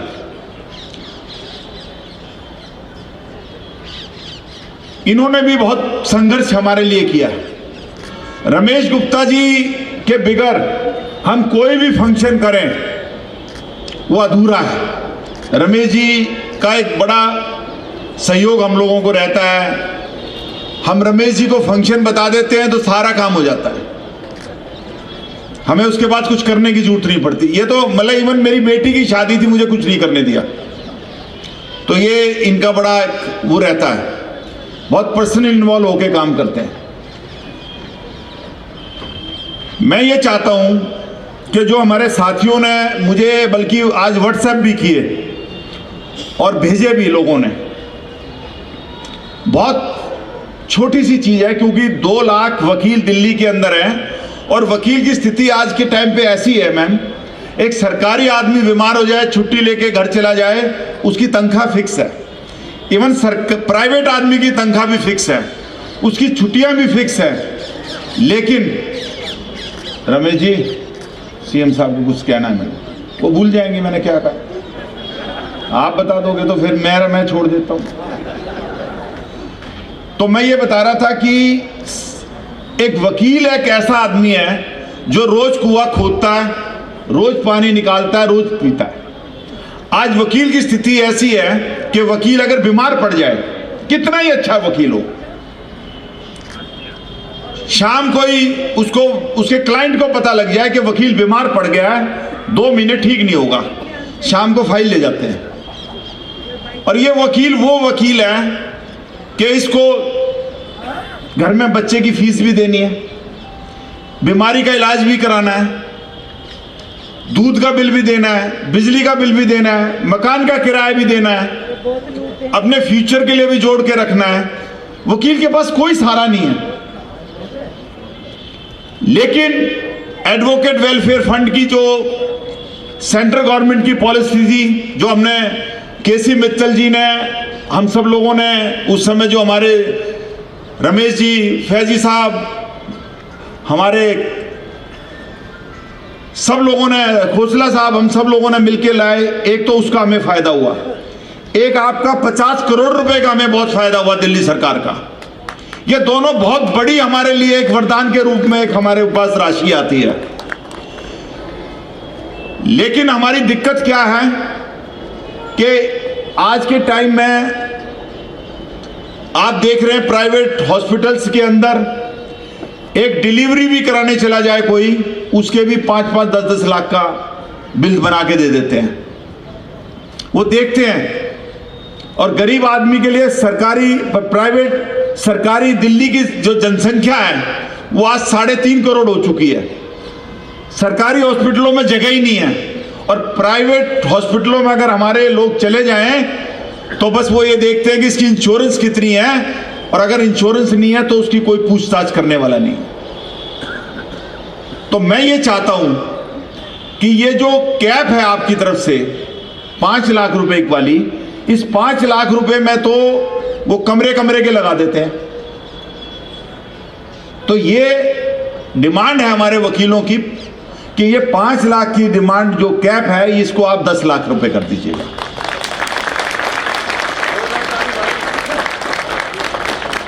दूसरा, आप जो हमारे को एडिशनल जो है आपकी तरफ से हमारे को 50 करोड़ रुपए साल के मिलते हैं।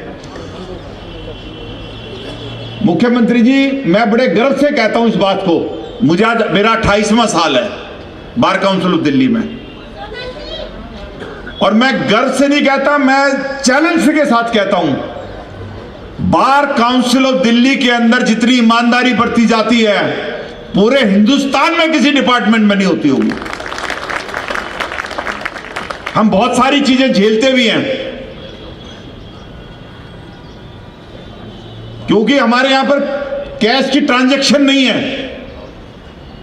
पूरी बार काउंसिल में अगर किसी का 100 रुपए का आइडेंटिटी कार्ड भी बनता है तो उसको भी बैंक में पैसा जमा कराता है, उसकी रसीद आती है, तब आई कार्ड बनता है। 100 रुपए की बात कर रहा हूं, 100 रुपए की।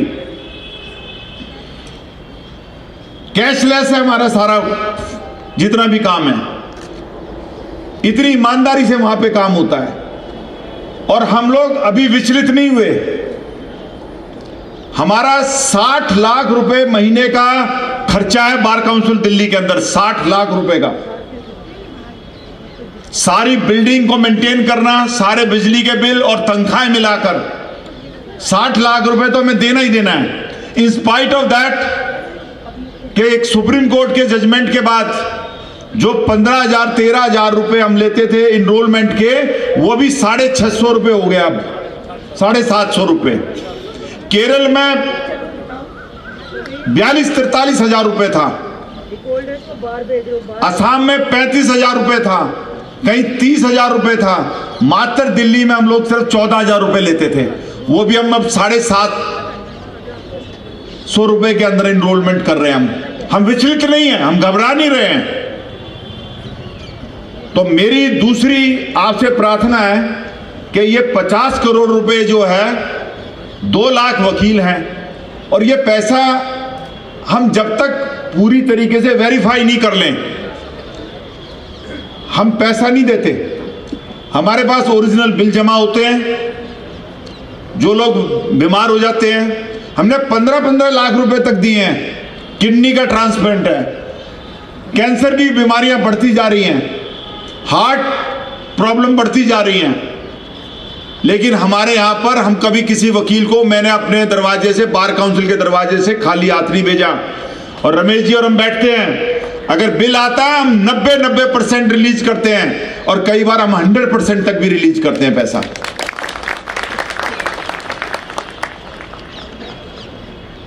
एक हमारी डिमांड है, कंसीडर आपने करनी है। तो एक तो हम चाहते हैं 5 लाख रुपए का 10 लाख रुपए हो जाए।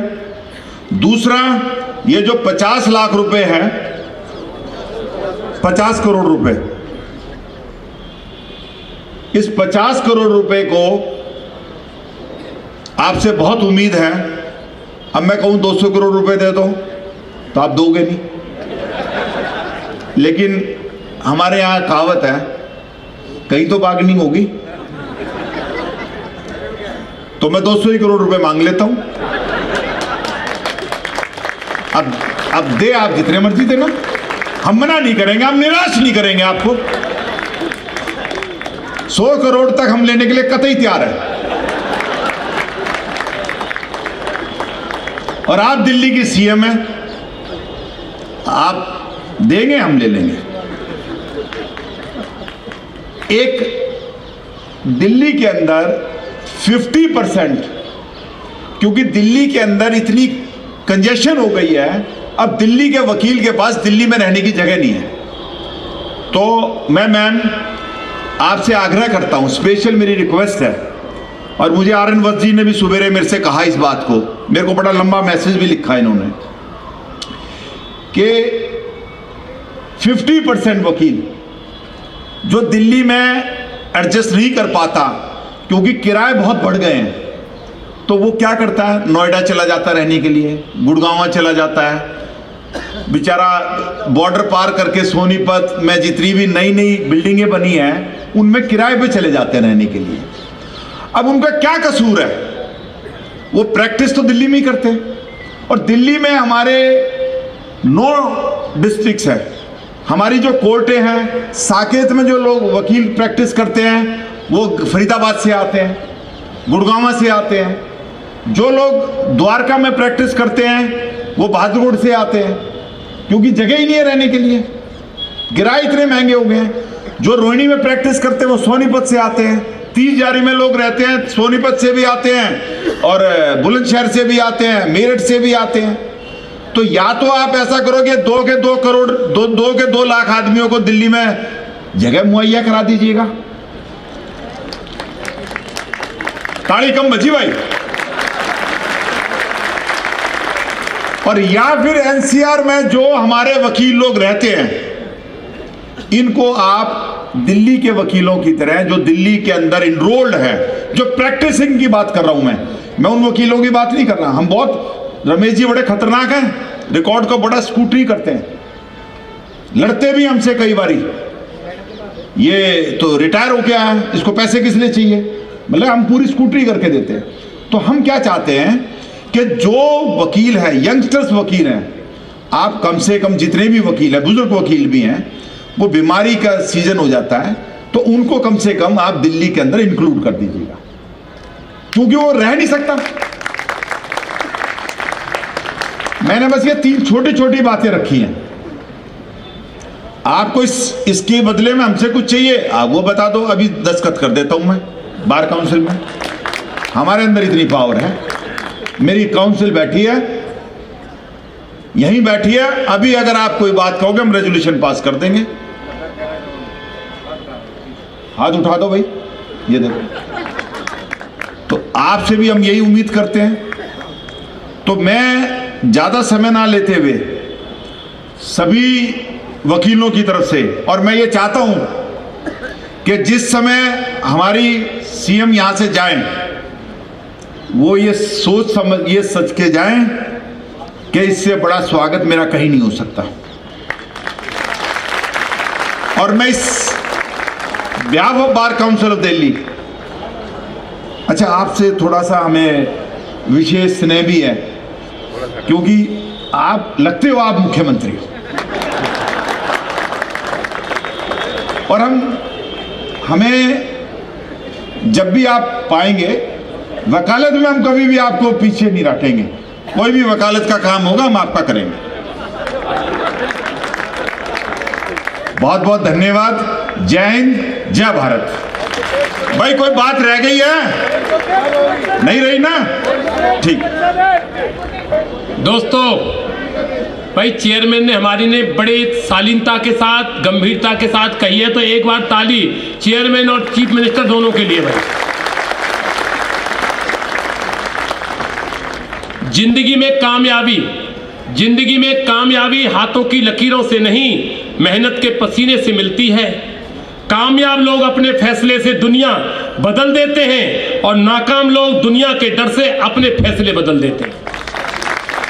फैसला वही है जो हम लोगों ने मुख्यमंत्री जी के आने से पहले तय किया था। नंबर 1, 100 करोड़, जोरदार ताली एक बार, 100 करोड़। 200 की डिमांड, 100 पे फैसला।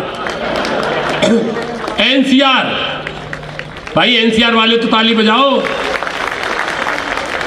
तीसरा, कोई चीज ऐसी रह गई हो जो हम नहीं कह रहे हो, आपने कही थी प्रोटेक्शन बिल, उसका हाथ में डायरेक्ट दिल्ली सरकार में होती है, वो अपना पास कर दे, सेंटर में जैसा होगा हम आप देखेंगे फिर।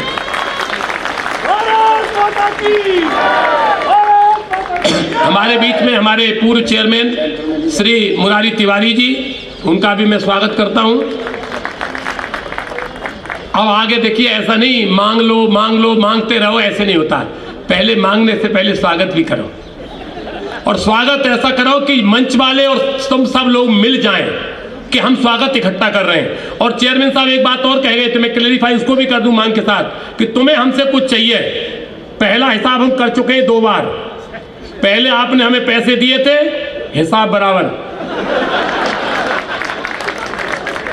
यही मंच थे, यही कोर्ट थी, यही 30,000 थी, और हम सब भारतीय जनता पार्टी के कार्यकर्ता थे।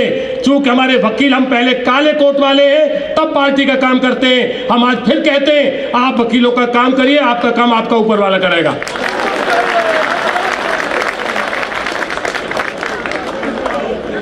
अब मैं स्वागत की कड़ी में ज्यादा समय नहीं लेते, मुख्यमंत्री जी से प्रार्थना करूंगा कि आप यहां आ जाएं और इकट्ठा ही एक बार स्वागत कर देते हैं। हमारे चेयरमैन साहब संजीव नशियार जी, राकेश सहरावत जी, नितिन अहलावत जी, कुमार मुकेश जी, मुरारी तिवारी जी, DK शर्मा जी, राठी जी, सब लोग आ जाएं भाई, जितने भी हैं, पीयूष गुप्ता जी, राजीव खोसला जी, KC मित्तल जी, और जितने बाहर से प्रेसिडेंट सेक्रेटरीज आए हुए हैं, नाम ले ना ले, उनसे भी मैं रिक्वेस्ट करूंगा कि एक बार मैं बुक्के से उनका स्वागत उनकी तरफ से भी करेंगे। हाँ जी, आगे कर लो यार, आगे। भाई ताली थोड़ी सी जोरदार कर दो, पैसा लेना है वहां। हमारे क्लाइंट से जब हम पैसा लेते हैं, कितना मीठा बोलते हैं। भारत माता की। अब मैं जो बाहर के सेक्रेटरीज आए, हमारे सोलंकी साहब आए, द्वारका से हैं, साकेत से, वो एक बार आ जाएं, बुक्के से कम सारी बारों का रिप्रेजेंटेटिव जो भी पदाधिकारी है, वो शर्मा जी एक बार आके 2 बुक्के दे दे भाई। साकेत से जहां से भी आए भाई, नाम नहीं ले पाएंगे क्योंकि हम बार काउंसिल वाले, हमें कम ही ध्यान रहता है, एसोसिएशन वाले थोड़ा सा एक दूसरे को ज्यादा परिचय में रहते हैं। आ जाए, सब लोग आ जाए, बुक्के दे दो भाई। नितिन अहलावत जी की जिम्मेदारी है उन सबको रिप्रेजेंट करें भाई। हाँ जी, राकेश, जोरदार तालियों से सभी बारों की तरफ से। ये पैसा बार काउंसिल को नहीं आ रहा है, इस पूरी दिल्ली को जा रहा है, ध्यान रखो जरा। जोरदार ताली भाई, थोड़ा सा।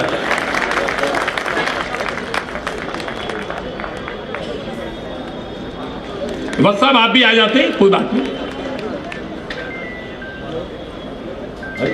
ठीक है, हम कार्यक्रम को बहुत शॉर्ट करने जा रहे हैं। मैं राकेश सहरावत जी से प्रार्थना करूंगा, क्योंकि मुख्यमंत्री जी एक बात थोड़ा सा ध्यान देंगे हमारी तरफ। राकेश सहरावत जी हमारे साथ एनरोलमेंट कमेटी हमारी है, जहां से हम वकीलों को हर महीने में 400-500 वकील करते हैं। तुम्हारी वोट रोज बढ़ा देते हैं वहां, और कहते हैं वहां कि भाई दिल्ली सरकार हमको ये दे रही है, ये मेडिकल पॉलिसी दे रही है। बार काउंसिल अपना पूरा काम कर रही है। मैं राकेश जी से प्रार्थना करूंगा कि 2 शब्दों में अपनी बात को मजबूती के साथ कहें, फिर मैं रमेश जी से रिक्वेस्ट करूंगा। चलिए, पहले स्वागत पूरा हो जाए मुख्यमंत्री जी का, फिर मैं अपनी बात रखता हूँ।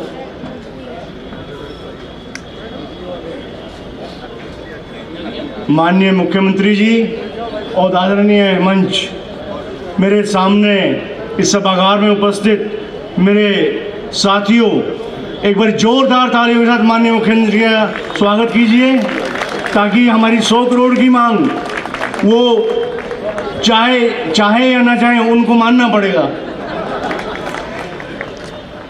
बार काउंसिल ने ये सारा अभियान कोऑर्डिनेशन कमेटी के सहयोग से, मैंने पहले बताया 2018 में जब शुरू किया, KC मित्तल साहब जब चेयरमैन थे, 2019 में ये मांग हमारी मानी गई। फिर उसके बाद रमेश गुप्ता जी चेयरमैन बने, हमने उसको कंटिन्यू कराया। रमेश गुप्ता जी के बाद मेरा नंबर आया चेयरमैन बनने का, और इसी तरीके से हर साल ये मांग रिन्यू होती रही हमारी। मैडम, हमने, अगर गवर्नमेंट ने हमें ये दिया है तो हमने उसके एवज में पूरा सहयोग, बार काउंसिल के दरवाजे पे जो नया वकील आता है, सबसे पहले हम ये अवगत कराते हैं। मैं और RS गोस्वामी पिछले 2 साल से इनरोलमेंट कमेटी में हैं। 1 साल में हम 15,000 नए वकील इनरोल करते हैं, और वहाँ उनको हम बताते हैं कि आपको दिल्ली में इनरोल होने का सबसे बड़ा फायदा ये है कि पहले दिन से ही आपका सोशल सिक्योरिटी का जिम्मा दिल्ली सरकार लेती है। तो हम लोग जो हमारे से सहयोग करता है हम उसका डबल सहयोग करते हैं। मैडम, मैं अब चुनाव सर पे हैं और हमें पूरी उम्मीद है कि जो हमारे चेयरमैन साहब ने बड़े अच्छे तरीके से अपनी मांग रखी है और अपने अधिवक्ता बंधुओं की जो जायज़ डिमांड है वो आपके सामने रखी है। मैं अपने आप को और अपने साथियों को ये विश्वास के साथ कह सकता हूँ कि हमारी ये मांगें ज़रूर मानी जाएंगी। इसके अलावा एक चीज़ मैं और आपके सामने रखना चाहूँगा, हमारी महिला अधिवक्ता जिसके ऊपर अभी तक किसी का ध्यान नहीं गया है, आप बीइंग ए महिला हमारी महिला अधिवक्ताओं के बारे में कोई स्कीम के बारे में ज़रूर सोचें, कोई विशेष फंड महिला अधिवक्ता के लिए आप क्रिएट करें ताकि बार काउंसिल उनको मंथली कोई ना कोई स्टाइपेंड हम दे सकें। Thank you very much. Thank you Rakesh ji. अब मैं प्रार्थना करूंगा अपने पूर्व चेयरमैन श्री रमेश जी से, जो सीनियर एडवोकेट हैं, आप आएँ और आप अपनी शॉर्ट में जो मांग कही थी उन पर दोबारा, जैसे हम कहते हैं कॉर्पोरेट करना, एग्जिबिट करना डॉक्यूमेंट, मैं रमेश जी से प्रार्थना करूंगा कि जो कमी रह गई हम लोगों से वो बात पूरी कर दें। जोरदार ताली भाई रमेश जी के लिए, जोरदार। एक चीज रहेगी सर, मैडम का ये अधूरा स्वागत है, अभी आधा स्वागत हमने रोक रखा है अनाउंसमेंट के बाद का।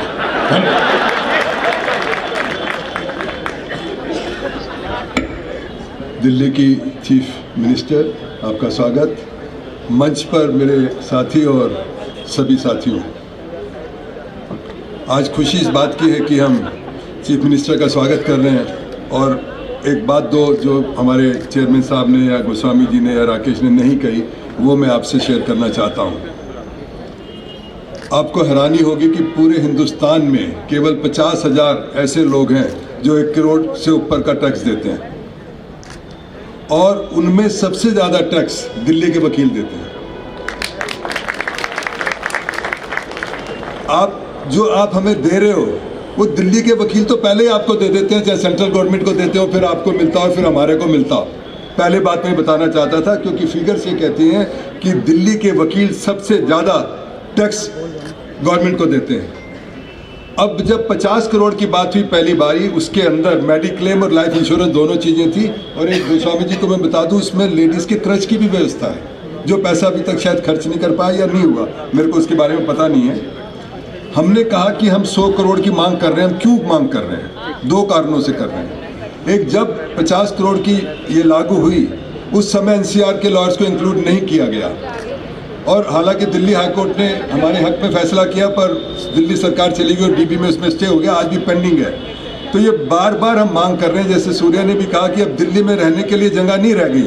आप रैपिड रेल बना रहे हो, आपने मेरठ को कनेक्ट कर दिया, 50 मिनट आप मेरठ पहुंच जाते हो, 1.5 घंटा द्वारका जाने में लगता है यहाँ से, तो रोहिणी जाने में लगता है। तो इसलिए तो बनी है, रैपिड रेल बन रही है ताकि दिल्ली से बाहर जाकर आप रहें। अगर वकील बाहर जाके रह रहे हैं तो उनको एनसीआर में क्यों नहीं जोड़ा जाए। एक और बात है, हम लॉयर्स को जो रजिस्टर करते हैं सिर्फ दिल्ली में जो रह रहे हैं उनको नहीं रजिस्टर करते, हम दिल्ली के अंदर जो एनसीआर में रह रहा है उसको हम दिल्ली का रेजिडेंट मान के उसको लॉयर बनाते हैं। जब उनको एनसीआर में रहने से हम लॉ के अंदर उनको लॉयर बना रहे हैं तो उनका हक भी है कि उनको मेडिक्लेम भी और लाइफ इंश्योरेंस भी मिले। ये हमारा एक लॉजिक है, एक मांग के अलावा हम बता भी रहे हैं। जिस दिन 2020 में ये लागू हुई, 2020 में जब लागू हुई, जब उस समय 1,34,000 लॉयर थे, आज 1,75,000 लॉयर हैं। आप ये अंदाजा लगाइए, 50,000 अगर लॉयर बढ़े हैं तो अभी तो 50 के 50 ही रह गए। आप प्रो डाटा करिए, जितने लॉयर बढ़ेंगे उसके हिसाब से आप बढ़ा देंगे। तो 100 करोड़ तो वैसे ही बनते हैं अगर एनसीआर के लॉयर जोड़ेंगे और जो एक्स्ट्रा लॉयर बढ़े हैं तो 100 करोड़ तो उस लॉजिक से ही बढ़ रहे हैं। उसके बाद आप जो बढ़ाए पर ईयर का बढ़ा दीजिए। और पहली बार जब इंश्योरेंस लागू हुई थी तो उसमें 15-25% मेडिक्लेम में हमें देना पड़ता था, बाकी मिलता था। और आपको बताऊं, मार्च एकदम इसके बाद कोरोना आ गया। कोरोना के अंदर 10 करोड़ की लाइफ इंश्योरेंस थी, मैक्सिमम उन्होंने 10 करोड़ का लिया था, 170 डेथ हुई और लाइफ इंश्योरेंस में 17 करोड़ रुपए देना पड़ा उनको। तो दोबारा जब टेंडर आए तो बड़ा दिक्कत आई, वो माने नहीं इस बात के लिए कि भाई उतने पैसे में देंगे, इसलिए 50 करोड़ भी कम पड़ रहा था। पर बदकिस्मती क्या है कि हमारे लॉयर जब विंडो खुलती है तो रजिस्टर नहीं करते उसके अंदर। जो दिल्ली के अंदर भी है वो भी रजिस्टर नहीं करते, उनको लगता है कि नहीं हमें तो जरूरत नहीं पड़ेगी। मेरी आपसे अपील है कि जब विंडो खुलती है हर टाइम उसी टाइम आप रजिस्टर कराइए। कोई दिक्कत होती है तो बार काउंसिल के जो स्टाफ है वो सब जगह आके बैठता है, बार काउंसिल में हम दफ्तर खोलते हैं, दिल्ली एडमिनिस्ट्रेशन खोलता है, आप रजिस्टर तो उस टाइम करते नहीं। एक सीनियर एडवोकेट की डेथ हुई जब मैं चेयरमैन था, उनका फोन आया कि उसकी वाइफ का कि हमें बड़ी दिक्कत है, ना वो मेडिक्लेम में इंश्योरेंस में, ना लाइफ इंश्योरेंस में, ना वेलफेयर ट्रस्ट में, कहीं मेंबर नहीं। तो आप लोगों की भी इतनी जिम्मेवारी है कि जो लोग अभी मार्च में विंडो खुलेगी या अप्रैल में फरवरी में विंडो खुलेगी, आप सबको रजिस्टर करना चाहिए। जो यंग बच्चे आते हैं उनको भी बताना चाहिए, रजिस्टर करना चाहिए। पहली बार 50 करोड़ में इसलिए काम चल गया कि 1.25 करोड़ सीएम साहब 1 लाख लॉयर्स में भी सिर्फ 34,000 लॉयर्स ने रजिस्टर किया था, in spite of the fact कि एनसीआर को छोड़ दो दिल्ली के अंदर भी 70,000 लॉयर थे। तो हमारी ही कमजोरी रही कि हमने रजिस्टर नहीं किया। इसलिए हमारी मांग इसलिए जायज है 100 करोड़ भी कि उतना तो 50 करोड़ का ऑटोमेटिक बढ़ गया। पहली बात तो ये कहना चाहता हूँ। दूसरी बात ये कहना चाहता हूँ कि वेलफेयर ट्रस्ट, हाँ एक बात और बता दूँ, अभी सुप्रीम कोर्ट ने ये कह दिया कि 750 रुपये आप सिर्फ लेंगे। 4 करोड़ बार काउंसिल का साल का खर्चा है, सैलरी का है, मेंटेनेंस का और खर्चा है। और अब हमारे को मिलेगा कितना, 600 के हिसाब से हमारे को 12 लाख रुपए, 13 लाख रुपए साल के। तो ये 2-3 साल अगर ऐसे रहा तो ये बार काउंसिल खत्म हो जाएगी। बट हमने लॉ मिनिस्टर को बुलाया था, उन्होंने एश्योरेंस दी थी हमारे को कि जल्दी से जल्दी हम अमेंडमेंट लाएंगे। ना केवल पहले हम 14,500 लेते थे, मेरे ख्याल 27,000 19,000 वो प्रपोज कर रहे हैं। तो हम चाहते हैं कि दिल्ली गवर्नमेंट भी वहाँ पर लिखे कि जल्दी से जल्दी अमेंडमेंट लाएं एडवोकेट्स एक्ट में, और इसको जो हमारा जो इनरोलमेंट फ़ी लेते थे उसको बढ़ाएं। Otherwise bar council bank corrupt हो जाएगी।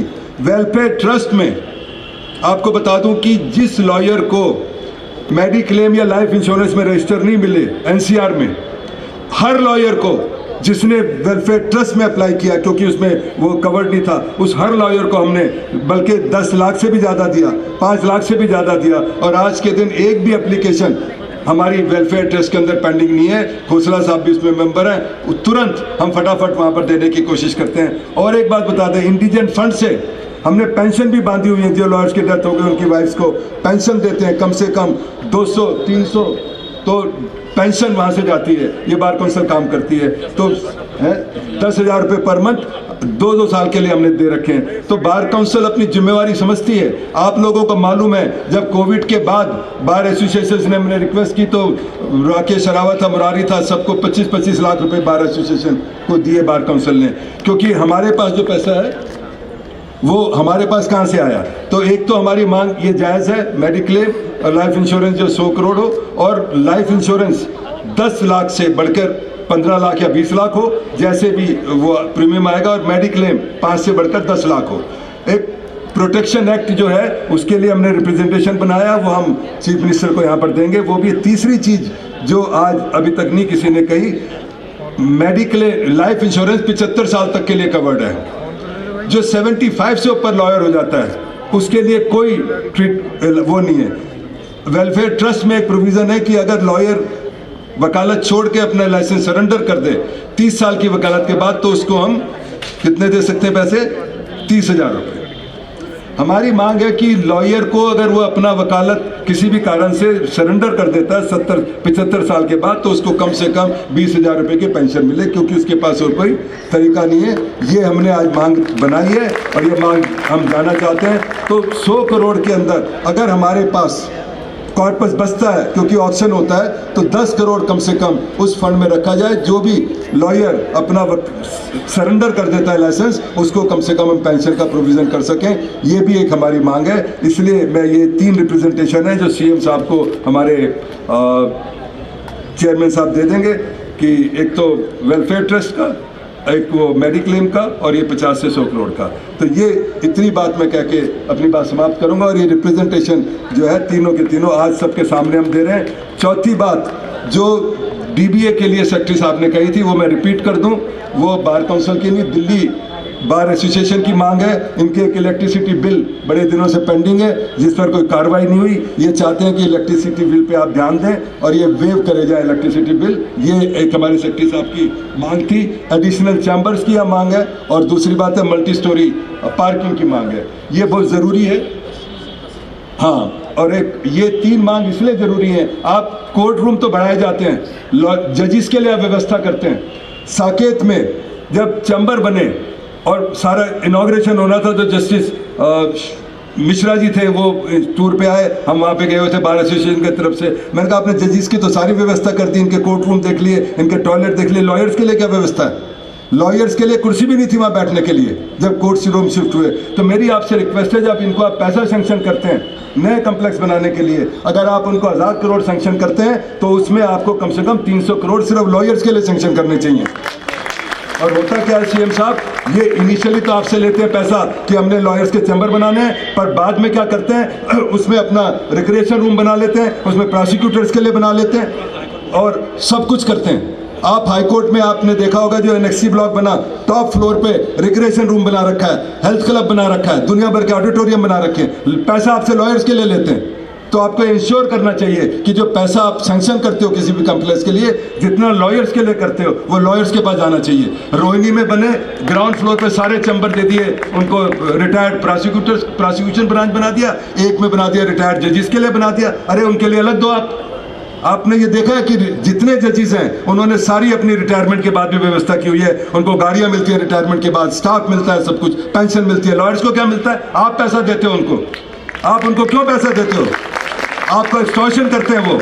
आपको मालूम है रिटायर्ड जज को 60,000 रुपये महीना सिर्फ उसके ड्राइवर और उसके लिए मिलता है, जिंदगी भर की उसकी मेडिक्लेम, जिंदगी भर के लिए उसको वो मिलता है, क्या नाम है, प्रोटोकॉल मिलता है। लॉयर्स को क्या मिलता है? तो 10 करोड़ की मांग कौन सी ज्यादा मांग है हमारी? सुप्रीम कोर्ट चीफ जस्टिस ने ये कहा कि वो रिटायर होगा तो जिंदगी भर के लिए उसको स्टाफ मिलेगा, जिंदगी भर के लिए उसको ड्राइवर मिलेगा। अरे रिटायर होने के बाद अगले दिन क्या काम करता है वो? एक साइन नहीं कर सकता कुछ, क्यों उसको जिंदगी भर के लिए सारा स्टाफ मिलेगा? Therefore, हमारी मांग बिल्कुल जायज मांग है सीएम साहब से, ये कहना बस करो, अभी तो शुरू हुआ हो। But anyway, thank you very much. Ramesh ji भरे हुए थे बहुत जोर से, लेकिन एक बात रह गई सर आपसे भी। आपने जजों की इतनी बात तो बता दी, ये बात तो रह गई कि उनकी वोट तो बिल्कुल नहीं है, वोट तो इन्हीं की है।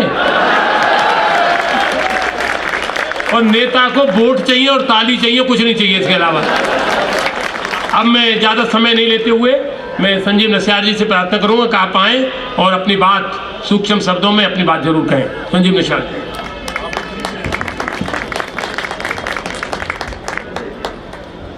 भारत माता की, भारत माता की, लॉयर्स यूनिटी। मंचासीन आज के कीनोट स्पीकर आदरणीय आतिशी जी, मुख्यमंत्री दिल्ली सरकार, और मंचासीन मेरे चेयरमैन सूर्य प्रकाश खत्री जी, फॉर्मर चेयरमैन रमेश गुप्ता जी, केसी मित्तल जी, हमारे गेस्ट एमएलए मदन लाल जी, खोसला जी, शेरावत साहब, गोस्वामी जी, नितिन रावत जी, हिमाल अख्तर जी, कुमार मुकेश जी, डीके शर्मा जी, अजय सोंदी जी, मुरारी तिवारी जी, और सामने बैठे हुए मेरे नेता, बार के नेता, अलग अलग बारों से आए हुए, द्वारका से जितेंद्र सोलंकी जी, द्वारका बार से सोलंकी जी, मान साहब, पटियाला हाउस से, कड़कड़डूमा से तरार साहब, विक्रम चौधरी जी वाइस चेयरमैन वहाँ के, दिव्य दर्शन शर्मा जी, आरन वत्स साहब, ओवन शर्मा जी पटियाला हाउस के सेक्रेटरी, भिन्न भिन्न बारों से। आतिशी जी, आज हम तो ये उम्मीद कर रहे थे कि आपके साथ पूर्व मुख्यमंत्री अरविंद केजरीवाल, जिनके वजह से ये सारी स्कीम चली थी, वो भी हमारे बीच में रहते, लेकिन किन्हीं कारणों से वो आज नहीं शामिल हो पाए। लेकिन मैं दोस्तों एक बात शेयर करना चाहता हूँ। 2018 में जब मैं बार काउंसिल ऑफ दिल्ली में इलेक्ट होकर गया तो एक डेलीगेशन, अभी चेयरमैन साहब ने, उसके बाद गुप्ता जी ने, इवन राकेश शेरावत जी ने भी मांग रखते हुए थोड़ा डर डर के मांगे रखी। मैं अपना एक्सपीरियंस बताना चाहता हूं दोस्तों को कि 2018 में उस डेलीगेशन के ओ भाई, डरते डरते बिल्कुल नहीं है, डर की बात नहीं करेगा। मैं जस्टिफाई करूंगा चेयरमैन साहब, आप डर नहीं रहे हो, मांग रखते हुए ये हिचक रहे हो कि पता नहीं 200 करोड़ मिलेंगे कि नहीं मिलेंगे। मैं दावे से कहता हूं आप 1000 करोड़ मांगिए, 1000 करोड़ रुपए देने वाला अगर कोई शख्स है वो दिल्ली सरकार है। पूरे हिंदुस्तान के अंदर अगर दिल्ली सरकार ने इतना बड़ा काम किया है तो मैं जो एक्सपीरियंस आपसे शेयर करना चाहता हूं चेयरमैन साहब, 2018 में हमारे केसी मित्तल साहब उस टाइम पे चेयरमैन थे, एक डेलीगेशन मिलने के लिए गया अरविंद केजरीवाल जी से, तो कहा हम लोगों ने कि सर इस स्कीम में, उस टाइम पे ये चर्चा चल रही थी कि ये स्कीम लागू होनी चाहिए, लॉयर्स को सामाजिक सोशल सिक्योरिटी मिलनी चाहिए। उसके लिए जब मिलने के लिए गया, मैं भी उस डेलीगेशन का पार्ट था, तो अरविंद केजरीवाल जी ने कहा कि बताइए आपकी मांग क्या है। तो हमने कहा कि सर 50 करोड़ रुपए मिनिमम होने चाहिए। अरविंद जी ने कहा कि सबसे पहले ये प्रपोजल लेकर मेरे पास जो आए थे सुप्रीम कोर्ट के प्रेसिडेंट राकेश खन्ना जी आए थे, उन्होंने आके अपनी कैलकुलेशन लेकर आए थे, 15 करोड़ रुपए मांगे थे। मैंने उनको कहा कि आपको 15 करोड़ रुपए देंगे। मैं सबसे ज़्यादा सम्मान लीगल फर्टिनिटी का करता हूँ। उसके बाद कोऑर्डिनेशन कमेटी हमारी सभी डिस्ट्रिक्ट बारों की है, कोऑर्डिनेशन कमेटी के लीडर्स मिलने के लिए मेरे पास आए, उन्होंने 35 करोड़ रुपए मांगे। तो हमने कहा कि चलो 35 करोड़ रुपए भी हम सैंक्शन करते हैं, लेकिन उन्होंने कहा कि उसके बाद जब गए तो उन्होंने कहा कि मैंने 35 और 15 50 करोड़ रुपए का प्रपोजल सेंट्रल गवर्नमेंट को भेज दिया है, क्योंकि यहां से प्रपोजल जा चुका है। अगर आपको 100 करोड़ रुपए चाहिए तो सेंट्रल गवर्नमेंट से अप्रूव करवा दीजिए, मैं पीछे नहीं हटूंगा। तो ऐसी सरकार, आतिशी जी से मैं विश्वास से एक डिमांड रखना चाहता हूं सब लॉयर्स के बिहाफ पे, अगर आप उससे सहमत हैं, हम पूरी ताकत से आपके साथ हैं। आप दोबारा चुन के आएंगे तो आप पूरी की पूरी मांग हमारी लागू कर दीजिए। ये तालियों से इसका समर्थन चाहिए।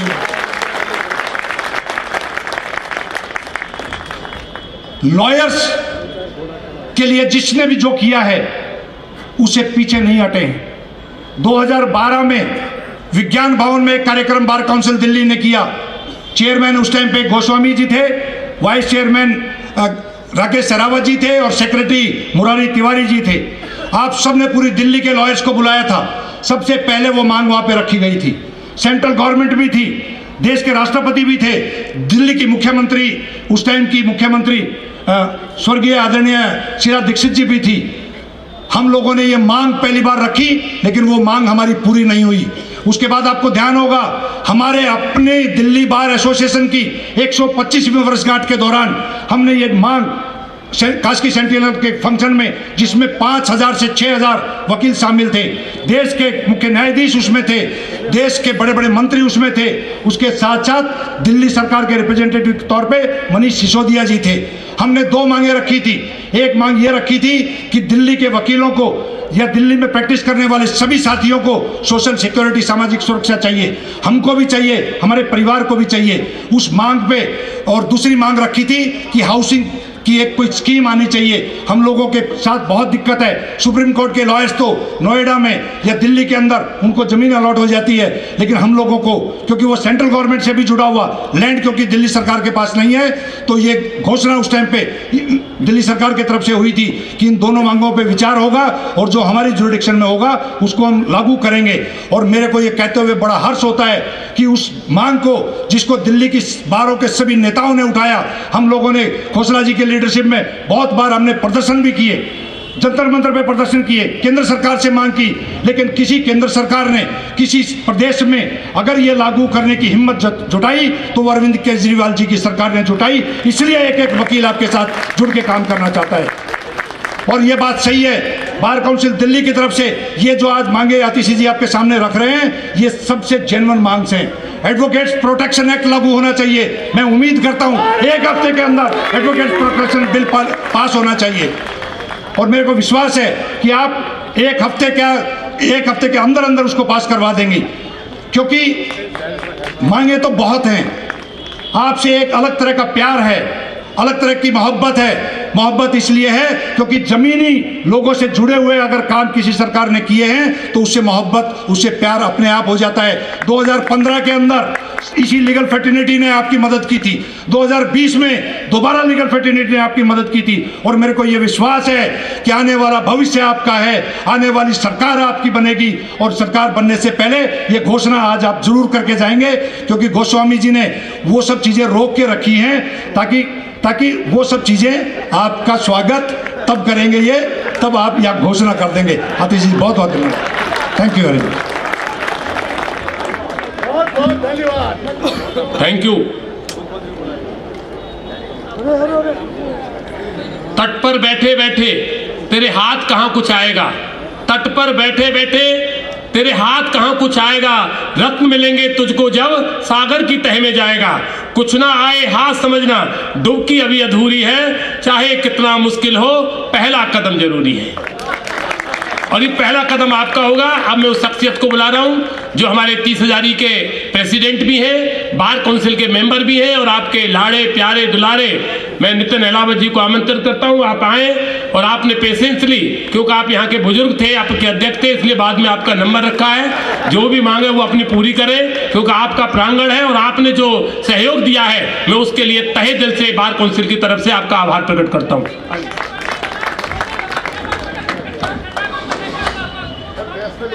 बार काउंसिल दिल्ली और दिल्ली बार एसोसिएशन की तरफ से मैं हमारी दिल्ली की मुख्यमंत्री मैडम सीएम आतिश जी का हृदय से स्वागत करता हूं, और आपसे सिर्फ एक ही बात कहता हूं कि आप ये जो देख रहे हैं, इतने वकील आपके सामने, पूरी 30,000 आज सुबह से इंतज़ार कर रही थी, और आपके आने से इनके चेहरे पर रौनक है।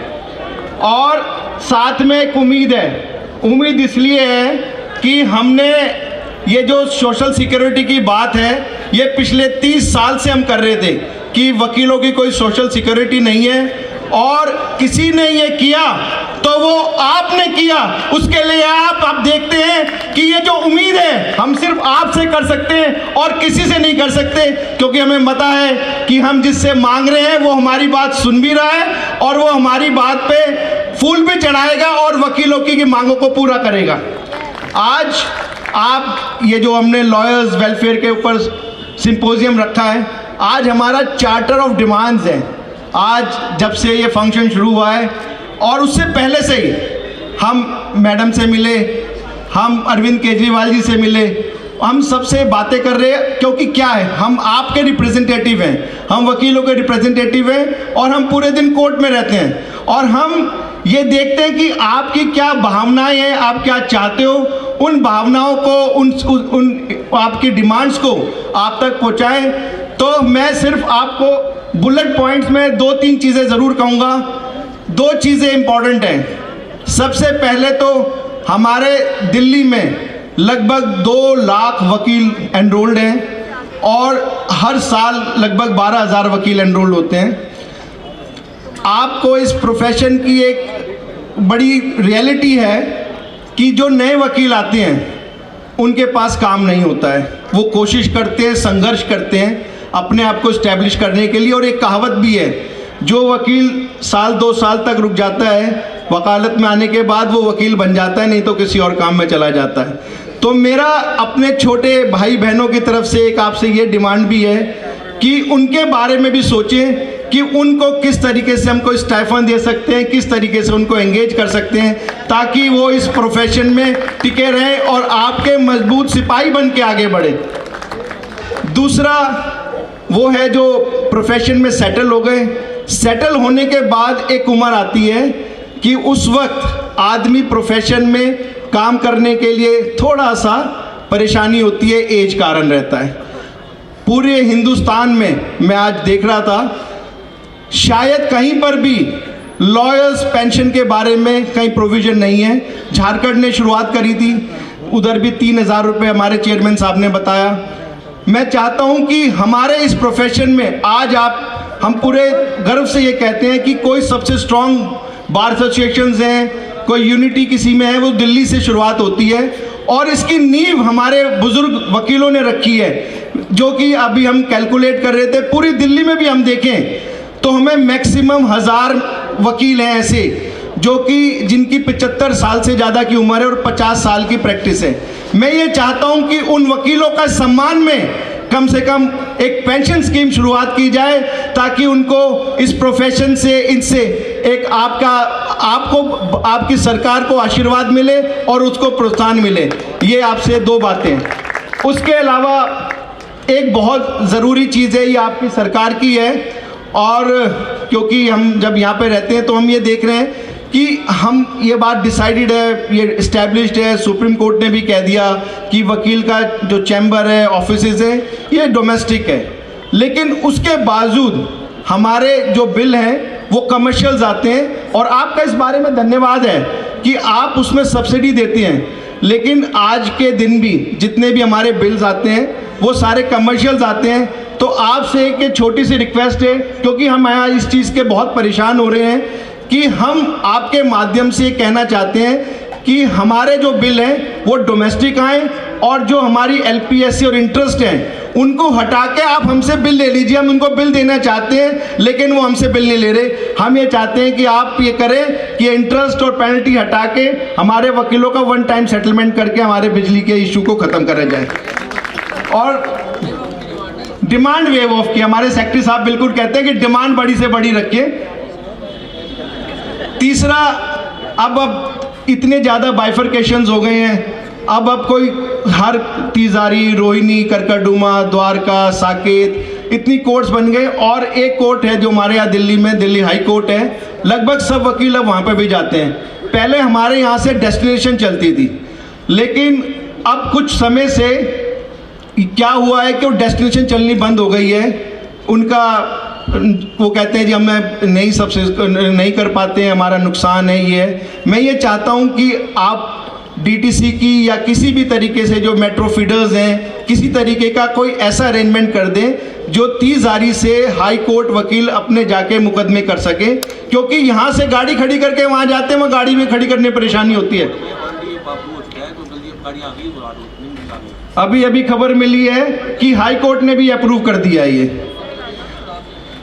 उसके अलावा डिमांड्स तो, क्योंकि आज मेरे को लगता है आज पूरा सेशन ही डिमांड्स पे है, और ये डिमांड्स हमारे CM साहब कह रहे हैं कि भाई आपने इतने सारे डिमांड्स लिख दिए हैं, इतनी चीज़ें बता दी हैं। लेकिन मैडम, मैं आपको इस बात का विश्वास दिलाना चाहता हूँ, वकील कभी किसी का उधार नहीं रखता है। आप हमारी डिमांड्स सुनिए और उसके बाद हमारा जोश देखिए। इन्हीं शब्दों के साथ मैं आपका धन्यवाद करता हूं, और अपने सभी वकील भाइयों का धन्यवाद करता हूं जिन्होंने इतनी पेशेंस दिखाई, इतनी संख्या में। अब तो थोड़ी थोड़ी ठंड भी है, लेकिन गर्मजोशी में कमी नहीं है। उतनी गर्मजोशी से बैठे हैं आपकी बात सुनने के लिए।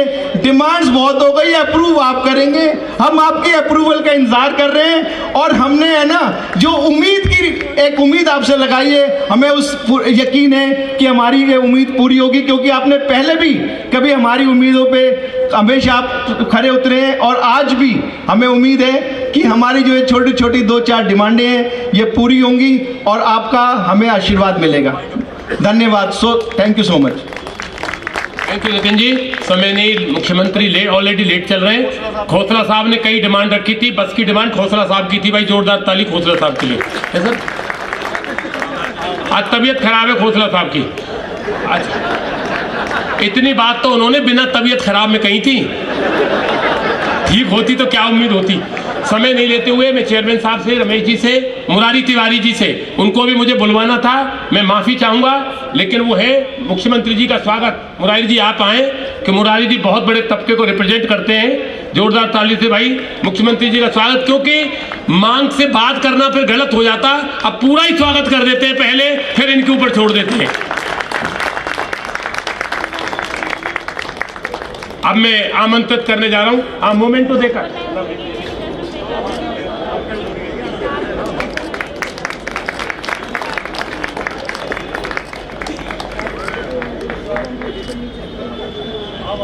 मैं आमंत्रित करता हूं मुख्यमंत्री जी को जोरदार तालियों से।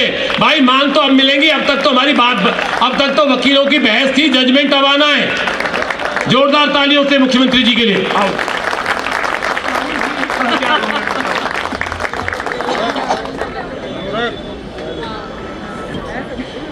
यहाँ मंच पर बैठे दिल्ली बार काउंसिल के चेयरमैन सूर्य प्रकाश खत्री जी, वाइस चेयरमैन संजीव नसियार जी, मेरे विधायक साथी और वकील मदन लाल जी, ओपी फैज़ी जी, केसी मित्तल जी, रमेश गुप्ता जी, राजीव खोसला जी, हिमाल अख्तर जी, हमारे शानदार एंकर गोस्वामी जी, राकेश सहरावत जी, मुरारी तिवारी जी, संजय राठी जी, कुमार मुकेश जी, नितिन अहलावत जी, अजय सोंदी जी, पीयूष गुप्ता जी और दिल्ली के अलग अलग कोर्ट से आए हुए सभी वकीलों को मेरा नमस्कार, प्रणाम, सत श्री अकाल, आदाब और आप सबको इतनी भारी संख्या में आने के लिए बहुत बहुत धन्यवाद।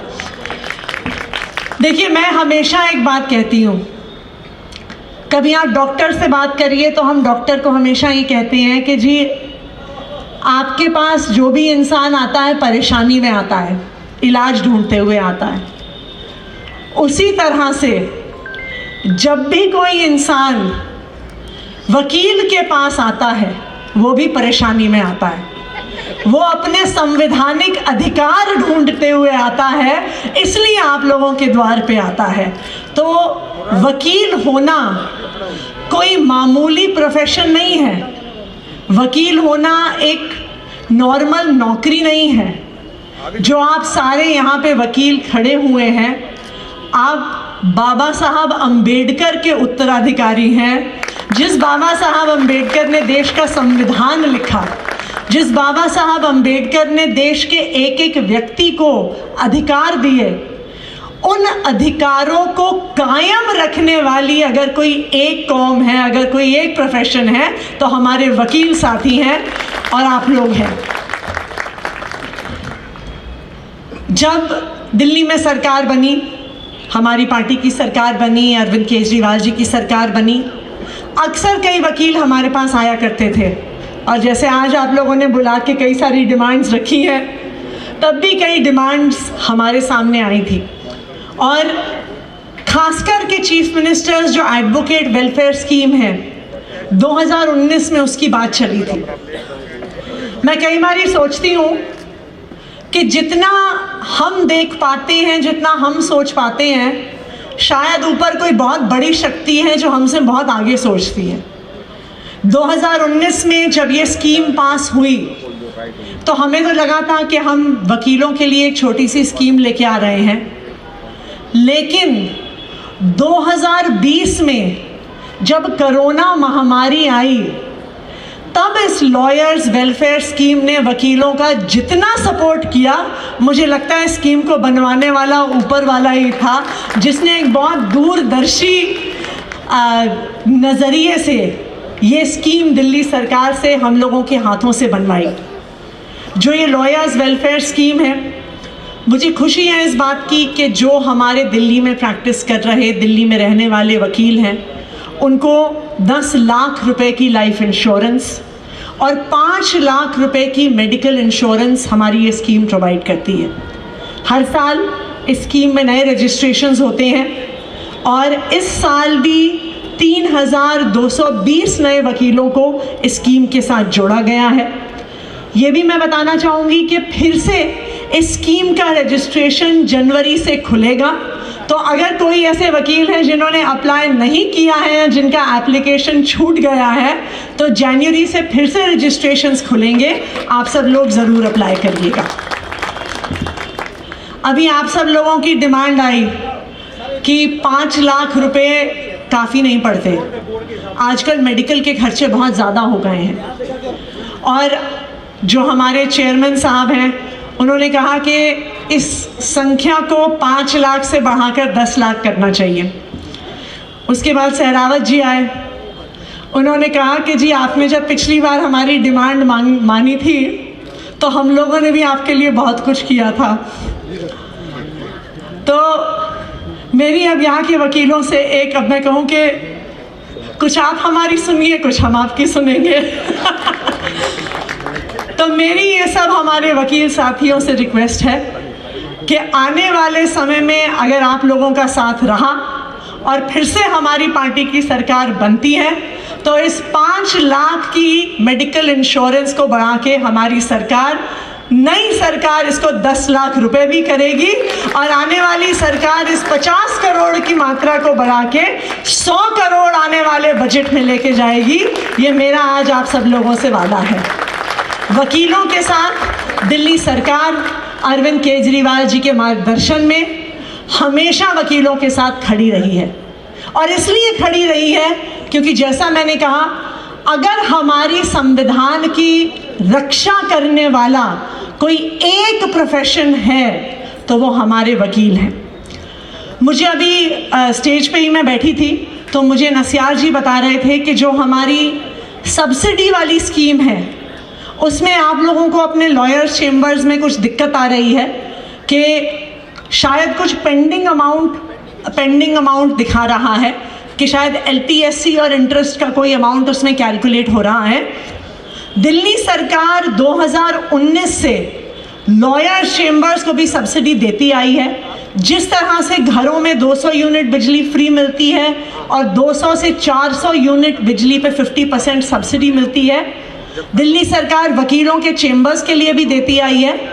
और अभी मुझे क्योंकि पता चला है कि इस स्कीम में परेशानी है, क्योंकि पावर का विभाग भी मेरे पास ही है, आज ही जाते ही पावर विभाग को इंस्ट्रक्शन दे दी जाएगी, जो भी वकीलों के चेम्बर्स की पेंडिंग समस्या है उसका जल्द से जल्द समाधान होगा।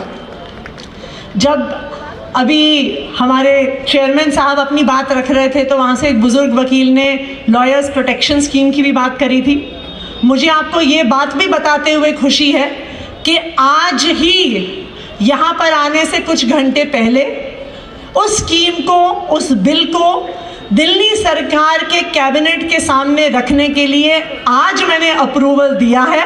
तो आने ही वाले कुछ हफ्तों में एडवोकेट प्रोटेक्शन बिल दिल्ली सरकार के कैबिनेट से पास हो जाएगा और मैं उम्मीद करती हूँ कि उसके बाद जो केंद्र सरकार का अप्रूवल चाहिए होगा उसको लाने में खत्री साहब हमारी ज़रूर मदद करेंगे। तो कुछ रोल हमने निभाया, कुछ रोल आप निभाएंगे। इस बात के बारे में तो मैं आप लोगों को आश्वस्त कर सकती हूँ, जब जब भी वकीलों की कोई भी समस्या सामने आएगी, दिल्ली सरकार, आम आदमी पार्टी की सरकार अरविंद केजरीवाल जी के मार्गदर्शन में आप लोगों की हर समस्या का समाधान करने के लिए आप लोगों के साथ खड़ी होगी, आप लोगों के बीच में खड़ी होगी। और जो आखिरी में आप लोगों की डिमांड आई कि जो हमारे 30 हज़ारी के प्रेसिडेंट साहब से आई, वाई जस्ट 30 हज़ारी, मुझे लगता है कि हम इस बात को भी एक्सप्लोर करेंगे कि दिल्ली के सारे डिस्ट्रिक्ट कोर्ट से नए रूट्स चलाए जाएं जो डिस्ट्रिक्ट कोर्ट से हाई कोर्ट जाते हैं। 30 हज़ारी, साकेत, रोहिणी, द्वारका, पटियाला हाउस, सभी कोर्ट से हाई कोर्ट के लिए बस रूट्स की हम ज़रूर शुरुआत करेंगे। देखिए, जो सरकार की जिम्मेदारी है उसको पूरा करने में हम कभी पीछे नहीं रहे। मेरी बस आप लोगों से एक ही उम्मीद है, मेरी उम्मीद है कि सरकार तो अपनी जिम्मेदारी आप लोगों के प्रति ज़रूर पूरा करेगी, लेकिन जो हमारे दिल्ली शहर के लोगों के प्रति, जो देश के लोगों के प्रति आप सबकी जिम्मेदारी है, संविधान के प्रति जो आपकी जिम्मेदारी है, उस जिम्मेदारी को आप लोग पूरा करेंगे। क्योंकि हर कोई एक वकील के द्वार पे बहुत उम्मीद लेके आता है, बहुत मुश्किल समय में आता है, एक ऐसे समय में आता है जब उम्मीद की एक किरण ही होती है जो हमारा वकील हमारे सामने होता है। तो जिस तरह हम लोगों ने अपनी जिम्मेदारी हमेशा पूरी लीगल फ्रेटर्निटी की तरफ पूरी करी है, मैं ये उम्मीद करती हूँ कि दिल्ली की ये पूरी लीगल फ्रेटर्निटी दिल्ली वासियों के प्रति भी अपनी जिम्मेदारी ज़रूर पूरी करेगी। एक बार फिर यहाँ पे ऐसे भव्य स्वागत के लिए बहुत बहुत धन्यवाद। Thank you. एक लाइन रह गई, इतनी जल्दी मत मचाओ, जजमेंट रह गया अधूरा एक, कि एनसीआर के लिए हमने रिक्वेस्ट करी थी मैडम से। एनसीआर के लिए भाई जोरदार ताली बजाएं एक बार, एनसीआर वाले सब लोग मिलके। तो मेरी प्रार्थना है मैडम, एनसीआर को भी कंसीडर्ड, यही हमारे मेन मुद्दा एनसीआर के, क्योंकि बार काउंसिल बंधी हुई है सारे वकीलों से, हमारे जो रजिस्टर्ड होता है व्यक्ति उसकी हमारी जिम्मेदारी है।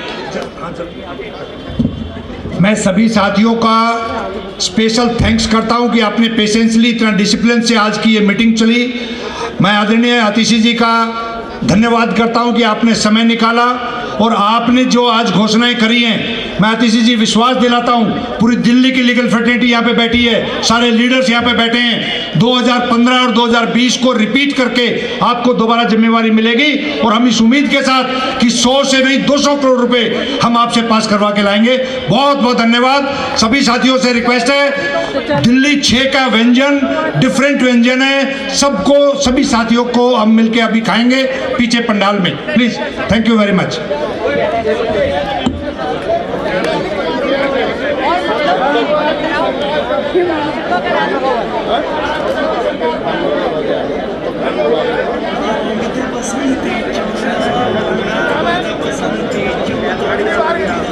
बसंती